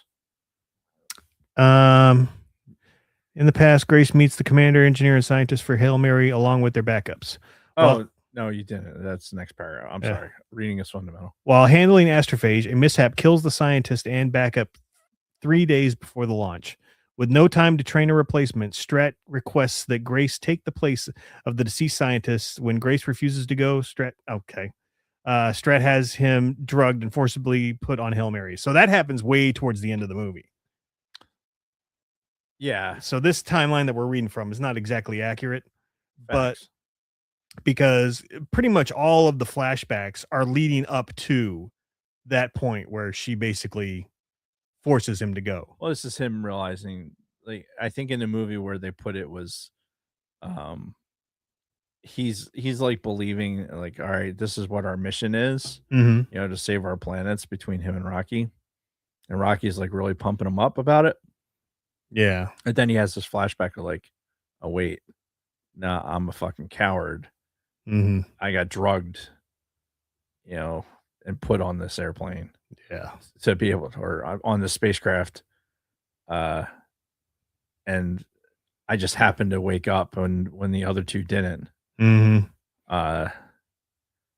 So it fills in a lot of those question marks from the beginning of the movie. Yeah. Because he was in the book, he's very animated about not, kind of like he is in the movie, but he's not one of these astronaut types where it's like, oh, I'm willing to sacrifice everything for everybody. Yeah. It's like not everyone is like that. And I'm not that guy. And he uses the kids as an excuse, and Strat tells him, you're not, stop hiding behind that or whatever. Strat is very much, when we get to the end of the movie, there's a bit with Strat that I know it completely diverges from what I understand, what I remember from reading the book. But Strat, like, is given this mission to fucking save the Earth, basically. Yeah. And given a lot of power. And there's a subplot with Strat that there's a lot of people that are pissed that she has all this power. And basically, once Hail Mary is off and running, that they're basically have her arrested for all of the things. And she knows this is going to happen, but she does all these things anyway, because it's, even though it's going to piss people off, it's for the greater good. It's for the greater good. Nuking Antarctica was one of the things like that. It kind of created Now, when you say nuking Antarctica, you mean they actually dropped a nuke on it, or do you mean like the accident that they had? No, they nuked Antarctica. Really? Yeah. There's a whole, like, getting the astrophage to the point where you had enough of it to be able to use it as a fuel source. There's a whole thing. They were going to they paved the Sahara Desert. The whole Sahara. To be able to generate enough heat to be able to do like it's you have to read the book. Yeah. You have to read the book to understand it. Like there's a huge piece that is missing. Like we're just watching a movie. You take astrophage, like okay, they figured it out and they ran with it. Yeah. No. Like Mhm. it's same thing with like when he has the fuel emergency. Mhm. Like this drives me nuts. It drives me like he wakes up from his nap, the alarms are going off, and he's like, "Oh shit, the fuel's compromised," and he fucking takes out the sample and wraps it in saran wrap. It's like, we're good now. No, that is such a huge deal. Right. Like having to go in and physically clean out the fuel tanks of all the fucking sludge to be able to make sure that everything was fucking taken out of it, and then breed more astrophage to be able to have more. Like it was a whole fucking thing. Wow. That no, you never understood. Now Rocky, him basically being shut down because of it, Mhm. and not having a protection against it. Yes, right. Those decisions have to be made. He can either save himself or save Rocky.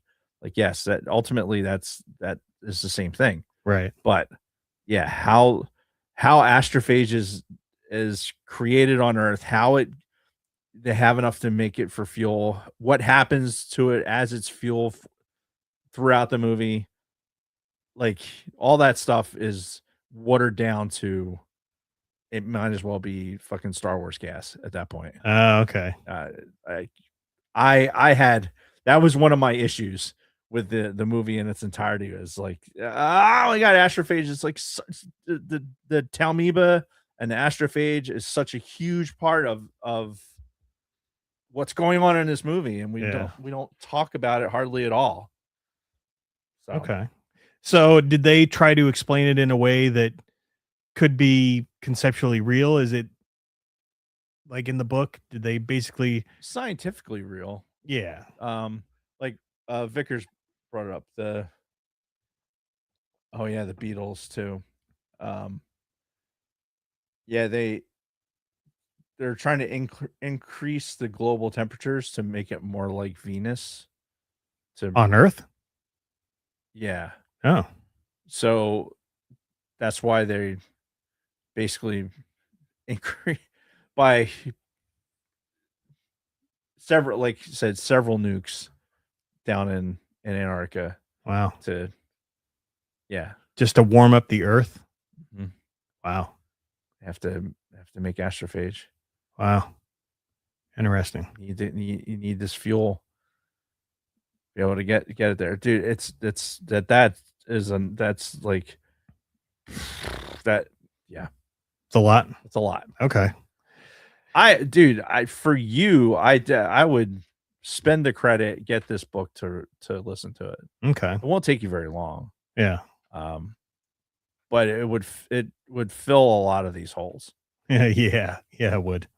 My penis so smooth. Wonderful. All right, let's get through the rest of this. Yeah, Grace refuses to go. Strat has him drugged and put on the Hail Mary. Following Tausetti's Petrova line, Grace and Rocky find that the planet, which is named Adrian after Rocky's mate and Adrian Penino, harbors an organism which preys on astrophage, controlling its population. After learning that Grace cannot return home, Rocky offers enough astrophage to fuel Hail Mary. While gathering the organism from the upper atmosphere of Adrian, a fuel leak causes an uncontrollable spin, which renders Grace unconscious. Now, gathering the organisms from the upper atmosphere, the whole fishing scene, like that, I thought was the best part of the 4DX experience. Right. Because they're basically skimming the top of the atmosphere of the fucking the planet and throwing down like a 30-kilometer fucking chain into 22-kilometer, I think it was. Yeah, something like that. Yeah, chain down into this planet, this gassy planet. And the ride's getting bumpy and they're like going lower and lower into the atmosphere where the ship's starting to break up, and you know, he's fucking dropping the fucking thing and having to, you know, climb across the ship to get it. And it's a lot of stuff going on. And the 40X experience made it that much better, I think. It made it more dramatic. Yeah, that was the obvious place where it was going to be, okay, if we're going to shake the shit out of you, this is where we're going to do it. Mm-hmm. So it was in an appropriate time. Yeah. Rocky breaks his spacesuit and saves Grace, but is severely injured. At this point in the movie, I thought he was dead. I thought he was like completely dead at this point because they showed him like fucking black smoke coming out of him, and I'm like, oh, he's fucking done. Which for me, that was a visualization of the way I thought it was going to look like. Yeah. Yeah, it was accurate to what I thought it would look like. Okay. While Rocky recovers in hibernation, Grace finds a way to breed the astrophage-consuming organism, which he calls Talmoeba. Rocky... So, lazing over, right? Rocky manages to get himself to a point where it's like, okay, goes into hibernation. Mm-hmm. But Grace doesn't know that he's in hibernation. Right? He has to figure out that when he kind of alludes to it earlier in the movie that when Ridians sleep, they're like completely vulnerable. Right. Yeah. And they don't have any extrasensory perception at all. They're completely immobilized. So he can't tell whether or not he's alive. Yeah. Yeah. And that he's actually like basically reconstituting himself. Mm-hmm. Because of what the ammonia, like Rocky lives in an ammonia dominated environment. So like getting that ammonia reaction and going into his system, there's a whole thing, and the book describes it. Okay. Yeah, we just get several minutes of him, you know, watching him sleep. Watching him, yeah. So that was another big thing. That was Rocky watching him sleep, watching each other sleep. That was a big part of it. Okay. And you know, they did mention it in the movie, but I don't think probably not something that you even took note of because they really only talked about it twice.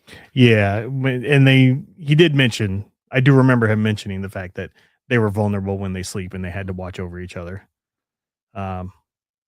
So realizes Rocky's entire ship is during the trip to Earth, Grace discovers that Talmoeba has evolved the ability to pass through their xenonite containers and is eating Hail Mary's fuel. Grace fixes the problem on the ship, but realizes that Rocky's entire ship is made of xenonite, which will allow the Talmoeba to consume all of the fuel. Left with the choice of returning to Earth or saving Rocky and his homeworld, Grace chooses to save his friend, sending Talmoeba and his research to Earth via the probes. So that was a big thing, which I thought the movie was fucking over when they're like sitting there saying goodbye to each other. You know, they're like, oh, we got the Talmoeba. We've each got our own samples. We're going to go back to our own planets and call it good. Like, that's where I thought the movie was going to end. Mm-hmm. No. Then we have this issue with the fuel and the Talmoeba eating the fuel. And he makes the decision to, you know, not go back to Earth and to save Rocky, which was, it was good. It was a good, heartfelt moment. Yeah. The probes. Mm-hmm. The names of the probes. The Beatles. Yes. Yeah. The book is dedicated.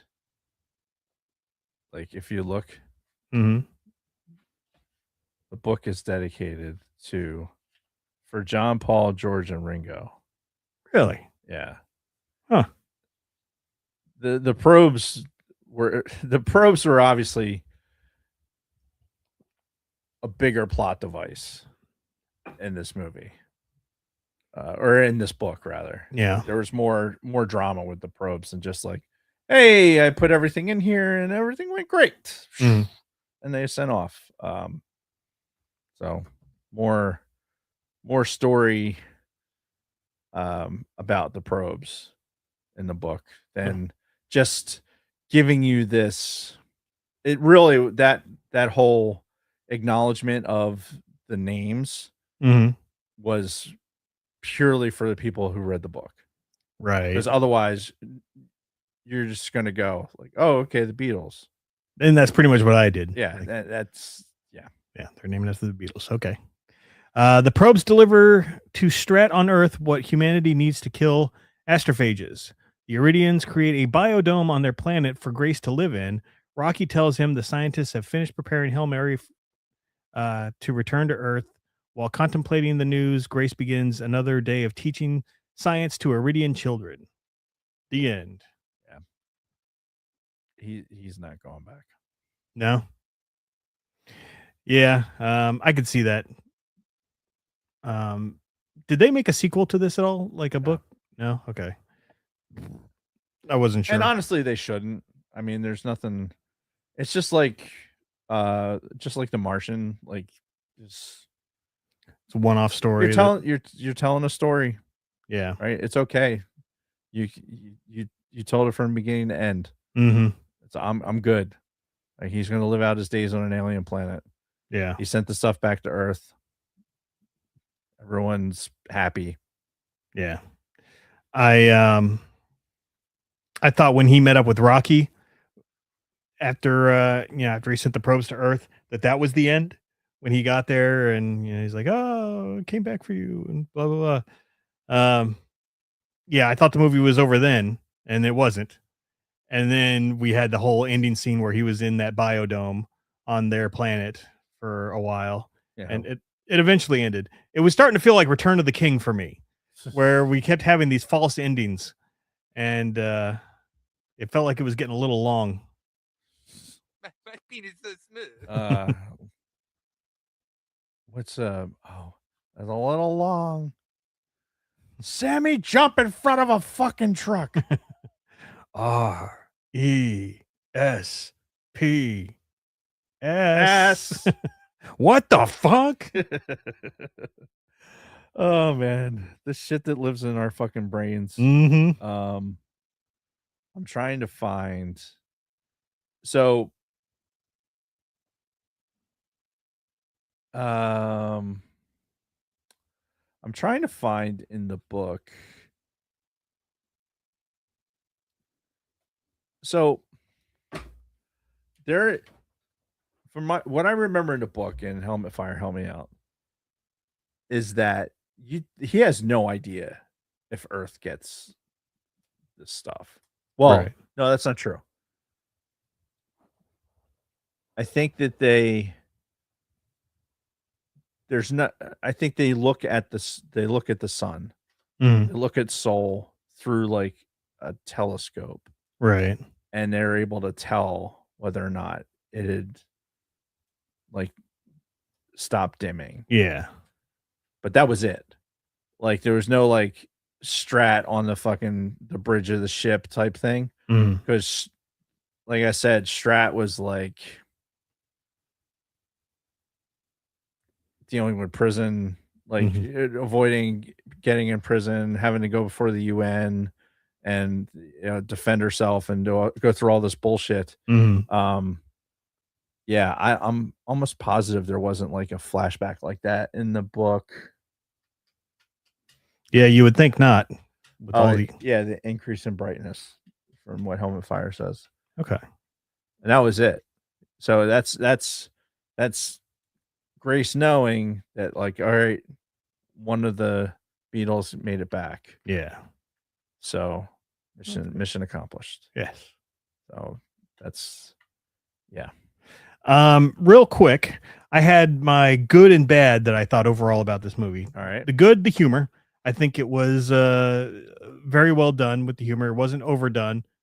Close, but not overdone. The Rocky and the communication with Grace, their back and forths were great. I loved the flashback storytelling that they did. Again, leading up to that moment where she fucking basically forces him on the ship. I thought that was really good storytelling. The effects, except for that one part with Rocky's ship, I thought were fantastic. When they're going over the planet, they're fishing. That looked fucking phenomenal. Like all of those effects. And just the overall plot line. Like I said, I love that story about how this microorganism is like feeding off of all these stars and is infecting them, and they have to figure out what the fuck's going on and how they can stop it. The bad, I found it very boring in parts. Like I found myself yawning a lot during certain parts. I don't know which parts do you remember? A lot of it where it was just him in the ship by himself. Doing stuff. Right. Well, he spent a lot of time in the ship by himself. Yeah. I mean, with I think the movie did it a little bit, but in the book, it also hammers it home a little bit harder. Is that these crewmates, like, even though he wasn't on that crew, he wasn't meant to be on that crew. Like, he was friends with all of them. Yeah. So their passing and him being alone and coming to grips with that is a part of the book. Right. So it doesn't, it kind of touches on that a little bit in the movie, but not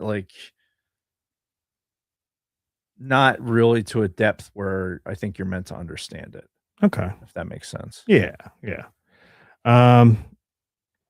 Also, that jump in communication for when the point where he met Rocky to where they were easily communicating back and forth, that felt way too fast. And then the too many endings. But overall, like I said, I'd give it a good 7.5 to an 8 out of 10. Solid B. Yeah. Highly recommended, but probably not something I'm going to see again anytime soon. So, but you may not see it again, but I really think you should read this book. Yeah. Because then I think you'll want to watch it again. Because I'll tell you how I've been giving you my little nuanced things about the movie as we've been going. But I will say that when I left the theater and I was kind of given, what the fuck is in my eye? I was kind of I was dancing around giving a like, hey, what did you think? Sure. You know, that answer, which I've been doing fuck all day. Yeah. I was coming to grips with the things that I knew were missed, but was I too busy? I think I was too busy analyzing the things that were missing from the movie and may have missed some of the movie. So I really think I'm going to need to watch it again. Okay. I'm going to read the book again. Probably physically read it because I'll put it through pretty quick. But I definitely want to see it again, and I want to be able to watch it with like, okay, I know that it's not going to hit these things, and maybe it is hitting those things, but just not in a way that I recognize the first time through. Yeah. You know what I mean? Sure. Yeah. And honestly, it could. I might appreciate the movie more the second time around. Okay.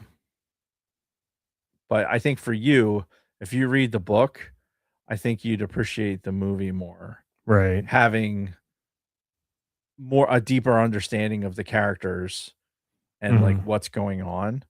Yeah. Then the movie is just like a highlight reel of what happened during the mission. Okay. So it'll make it that much better. Yeah. And plus, you're going to listen to the audiobook most likely, and he does a phenomenal job. Yeah, so I've heard. You know, Kristen's listened to it at least once. She had nothing but great things to say about it. You've had nothing but great things to say about it. So yeah, 10 out of 10 recommend. Yeah, it's a great book, and even when it first came out and Helmet Fire and I were talking about it because it was fairly. We were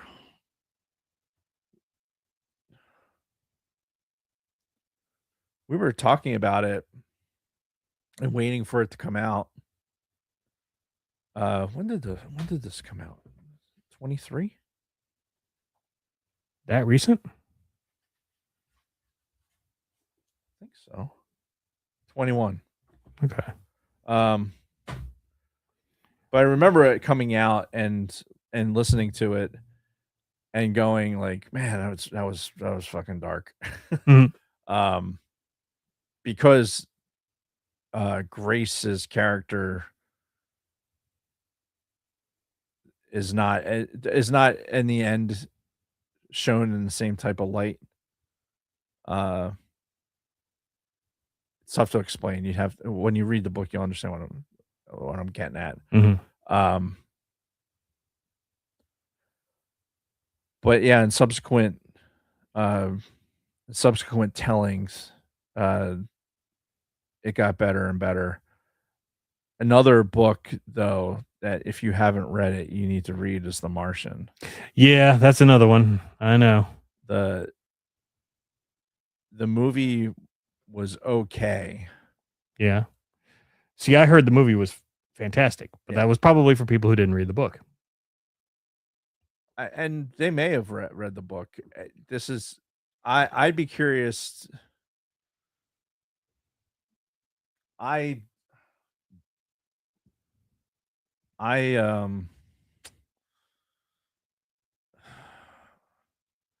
honestly don't remember seeing The Martian more than once. Right. And I read the book much later because I listened to it in an audiobook. And I think Vickers is Will Wheaton. Does he do The Martian? I think he does The Martian. It's not Ray Porter. Okay. But it's good, like the way he reads it. Mhm. And it's just a better story. Right? It's while the movie is good and Matt Damon does a great job, what happens in the book is just a better story. Okay. These are well-written books. Andy Weir is a very, very good author. And if this is one of those things where if you enjoyed the movie, then you should really read the book. Maybe cliched, but this is definitely one of those situations. All right. I will definitely keep that in mind. But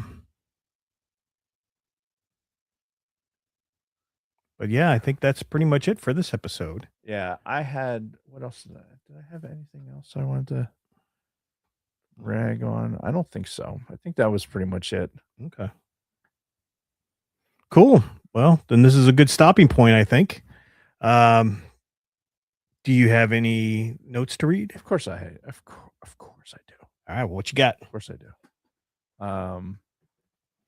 Did I start typing an ad and then finish it? No. I did start typing it. I did not finish it. So we're going to have to wing that. But as far as ATSW family happenings, don't yawn. Don't do it. ATSW Escape Pod still on spring break until April, which April's next week, for fuck's sake. Jesus Christ. So still got a couple weeks before the Escape Pod boys are back, and then they'll be back to it. At Grave Reviews, Alan and Chris got caught up in adulting last week, so once again they're reviewing the 2025 horror mystery Clown in a Cornfield. Terrifying. That just the title alone. Yeah. Third time's the charm, right? But before we can review it, first we must view it. So let's go watch the movie on Hulu or Disney Plus. Then tune in on Thursday at 2000 8 p.m. Eastern Daylight Time on YouTube. Support the official band of the Sidebar Cantina till the end. Check out their socials for new releases and updates, as well as tilltheendofficial.com to purchase tees, sweatshirts, stickers, posters, and future ticket sales. Buy some shit. Do it. Last week, Use and Abuse performed a test stream. What does this mean? Are they coming back? Keep a close eye on Used and Abused on YouTube. Hell yeah. Just a reminder, go sub to @Sidebar Gaming on YouTube, ding that Liberty Bell, and select all for updates. Please. You should. Can we put a link to that in the chat? Can we do that? Oh, it was RC Bray. Then when the copyright thingy ended, Will redid it. Okay. RC Bray's a good one too. For people who read The Martian. Gotcha. Yeah, if we can get Sidebar Gaming into the chat, that'd be awesome. Yeah, do it. Go give them a sub. The Orange Fetch Show released episode 174, Project Hail Mary, Afro Man, on Friday. Find them on Spotify and Apple. They have no news this week from layman's terms. This is what I was trying to add. If you are in the greater Philadelphia area and want to have a good time, come see me at the Runnymede Pike Jam Centennial Edition. We're celebrating 100 years of Runnymede. So I just where I stopped typing. So now I'm gonna wing it.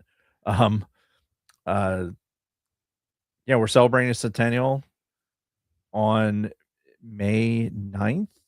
Okay. Yeah, May 9th. There's going to be a drone show, which actually there's going to be there'll be a drone show. There'll be 2 actual shows with the drone show. So that's going to be cool. And I'm not doing it. That's a legit drone show. Yeah. We're going to have bands. I can't remember the name of the one band, but the headliner band that's going to be there is called Don't Call Me Francis, which is for the local area. They're one of the bigger bands. Okay. Band I used to listen to, and go see back in the Pennant days. And if you're from around here, you know what that is. But yeah, Don't Call Me Francis will be the headliner. It starts at noon at the Harry Williams building in Runnymede. You can go and I'll post a link to the event when this other stuff gets posted. When will there be food and drink there? There will be food trucks. Okay. All kinds of really good food trucks. Yeah. Last Pike Jam we had there was a phenomenal what even was that? What food was that?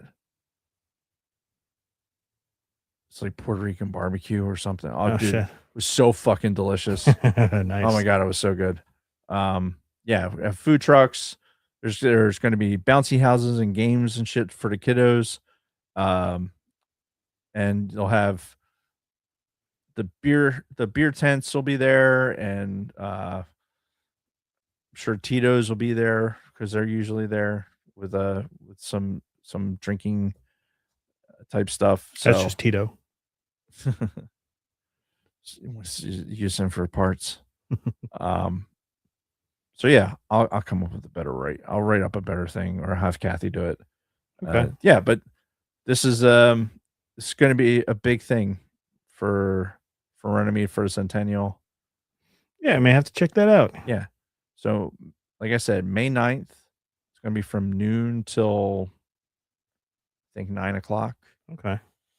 And yeah, come out. I'll be there all day, I'm sure. Probably just go home, let the dogs out, and come back. Kathy will be running around because this is one of her big events with the Chamber of Commerce. Mhm. So she'll be running around taking care of everything. Oh boy. Like she does. Yeah. But it's a big event, and the Pike Jam in general is big. We had do one in spring and one in fall. Yeah.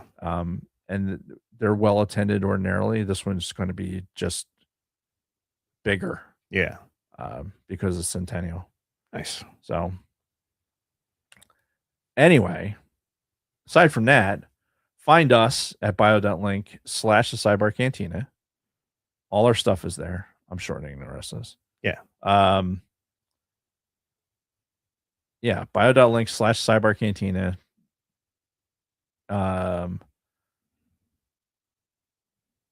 What else do I want to read here? If you're listening to us on audio, welcome back. Because I posted a metric fuck ton of episodes over the weekend. I should have put that in my week. Like, hey, I posted episodes. Yeah, so I think I'm still behind by a couple. Oh, okay. So we'll see. But I have at least last week still has to go. But somebody may or may not have pushed record. And somebody didn't realize it until he went to say, "What do I click?" and realized the button was green. Like, oh shit. Well, yeah, but we have recovered the audio, and yes. So we'll get that audio posted, and I will do better, I promise. But go back. Audio episodes are posted. You can catch up, and quite frankly, for the audio listeners right now, like they're going to get a special bonus because I didn't take out any of the pee breaks. So you're getting all of it. All right. So you're getting a full Monty. You'll still get truncated silence. Don't worry. There's not a lot of empty pausing. Mhm. But yeah, I wanted these episodes to get out. I wasn't going to do a lot of heavy editing. So there we go. Yeah. We're caught up. Ish. But for the YouTubes, please hit that like button. It really helps us out. And make sure you subscribe. Hit that Liberty bell. And that way, when we go live, you get a little indicator. Says, hey, these guys are live. And then you can participate in the chat. See. 3PO. And as always, a huge shout out to all our Patreon supporters. Your support means the world to us. Yes. And soon I will have fresh goods to be able to push to our Patreon supporters, which means, Kelly, this is a reminder. Send me a text saying, Dave, you were supposed to ask me something. That way I remember. And that's it. All right. Next week, we're doing something a little bit different. We're going to do, because we just dealt with Revan, the Revan novel. Yes. And a lot of the plot points in Revan came from the Knights of the Old Republic video games. We're going to finally take a look at the first Knights of the Old Republic game from a certain point of view.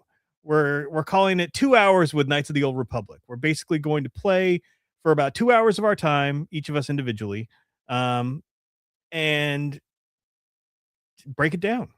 You know, we're going to break down the storyline, break down the gameplay, break down, the experiences we had during this 2 hours with the game, and we'll decide if we want to keep going with it or not. So stay tuned for that as we spend some time with Knights of the Old Republic. And don't forget, this was episode 394. Very special episode. 37. 37. 94. 37. My girlfriend. That's good. But that's it. Thank you to everybody watching on the YouTube. Thank you to all of our audio listeners. We haven't forgotten about you. And until next time, Dave and everybody else, may the force be with you. May the force be with you.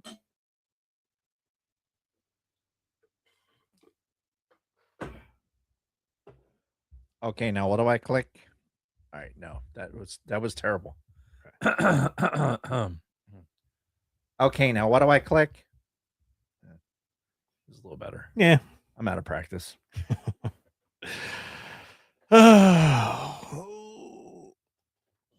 My camera shifted when you did that. I guess my cords somehow wrapped its way around the fucking mixer.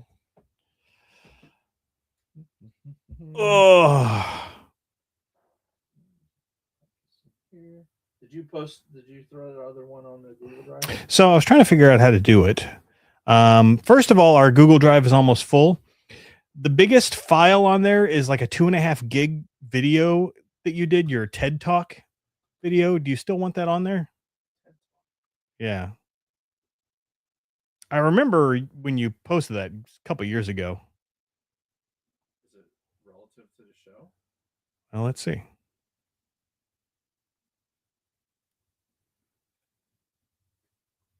think you can turn off the spoiler alert.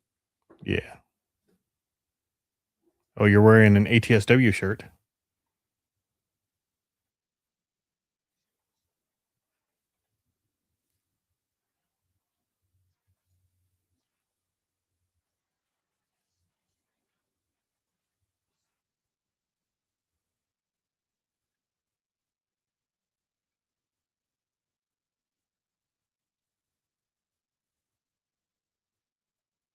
Any of this sound familiar? No. You can get rid of it. Okay.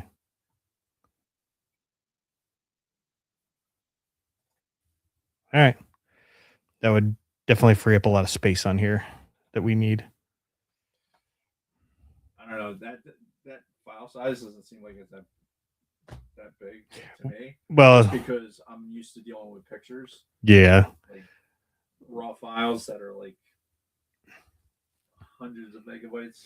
Yeah, we've only got 15 gigs of storage available on here, and that's taking up 3 of them. I don't know what that was about. It sounded like it was about podcasts. Maybe I did it for school. Yeah, that sounds about right. Where did you go? Now, how can I upload this Microphone audio? was not near my face. Where do I upload files? Oh, new. File upload. Yes. I'm saying everything I'm doing. Sorry, we're not recording it, so we're not wasting space. Yeah. Just the time of the people who are still in the studio. All right. Select. God, I should automate this process. Bet you could write a script that would just like whoop. Probably.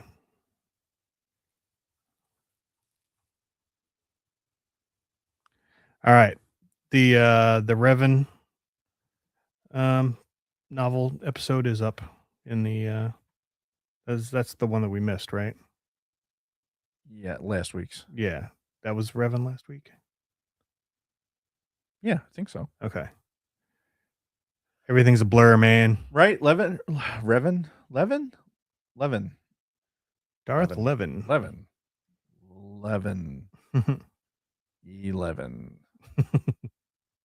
Amaze. All right. So anyway, that should be uploaded.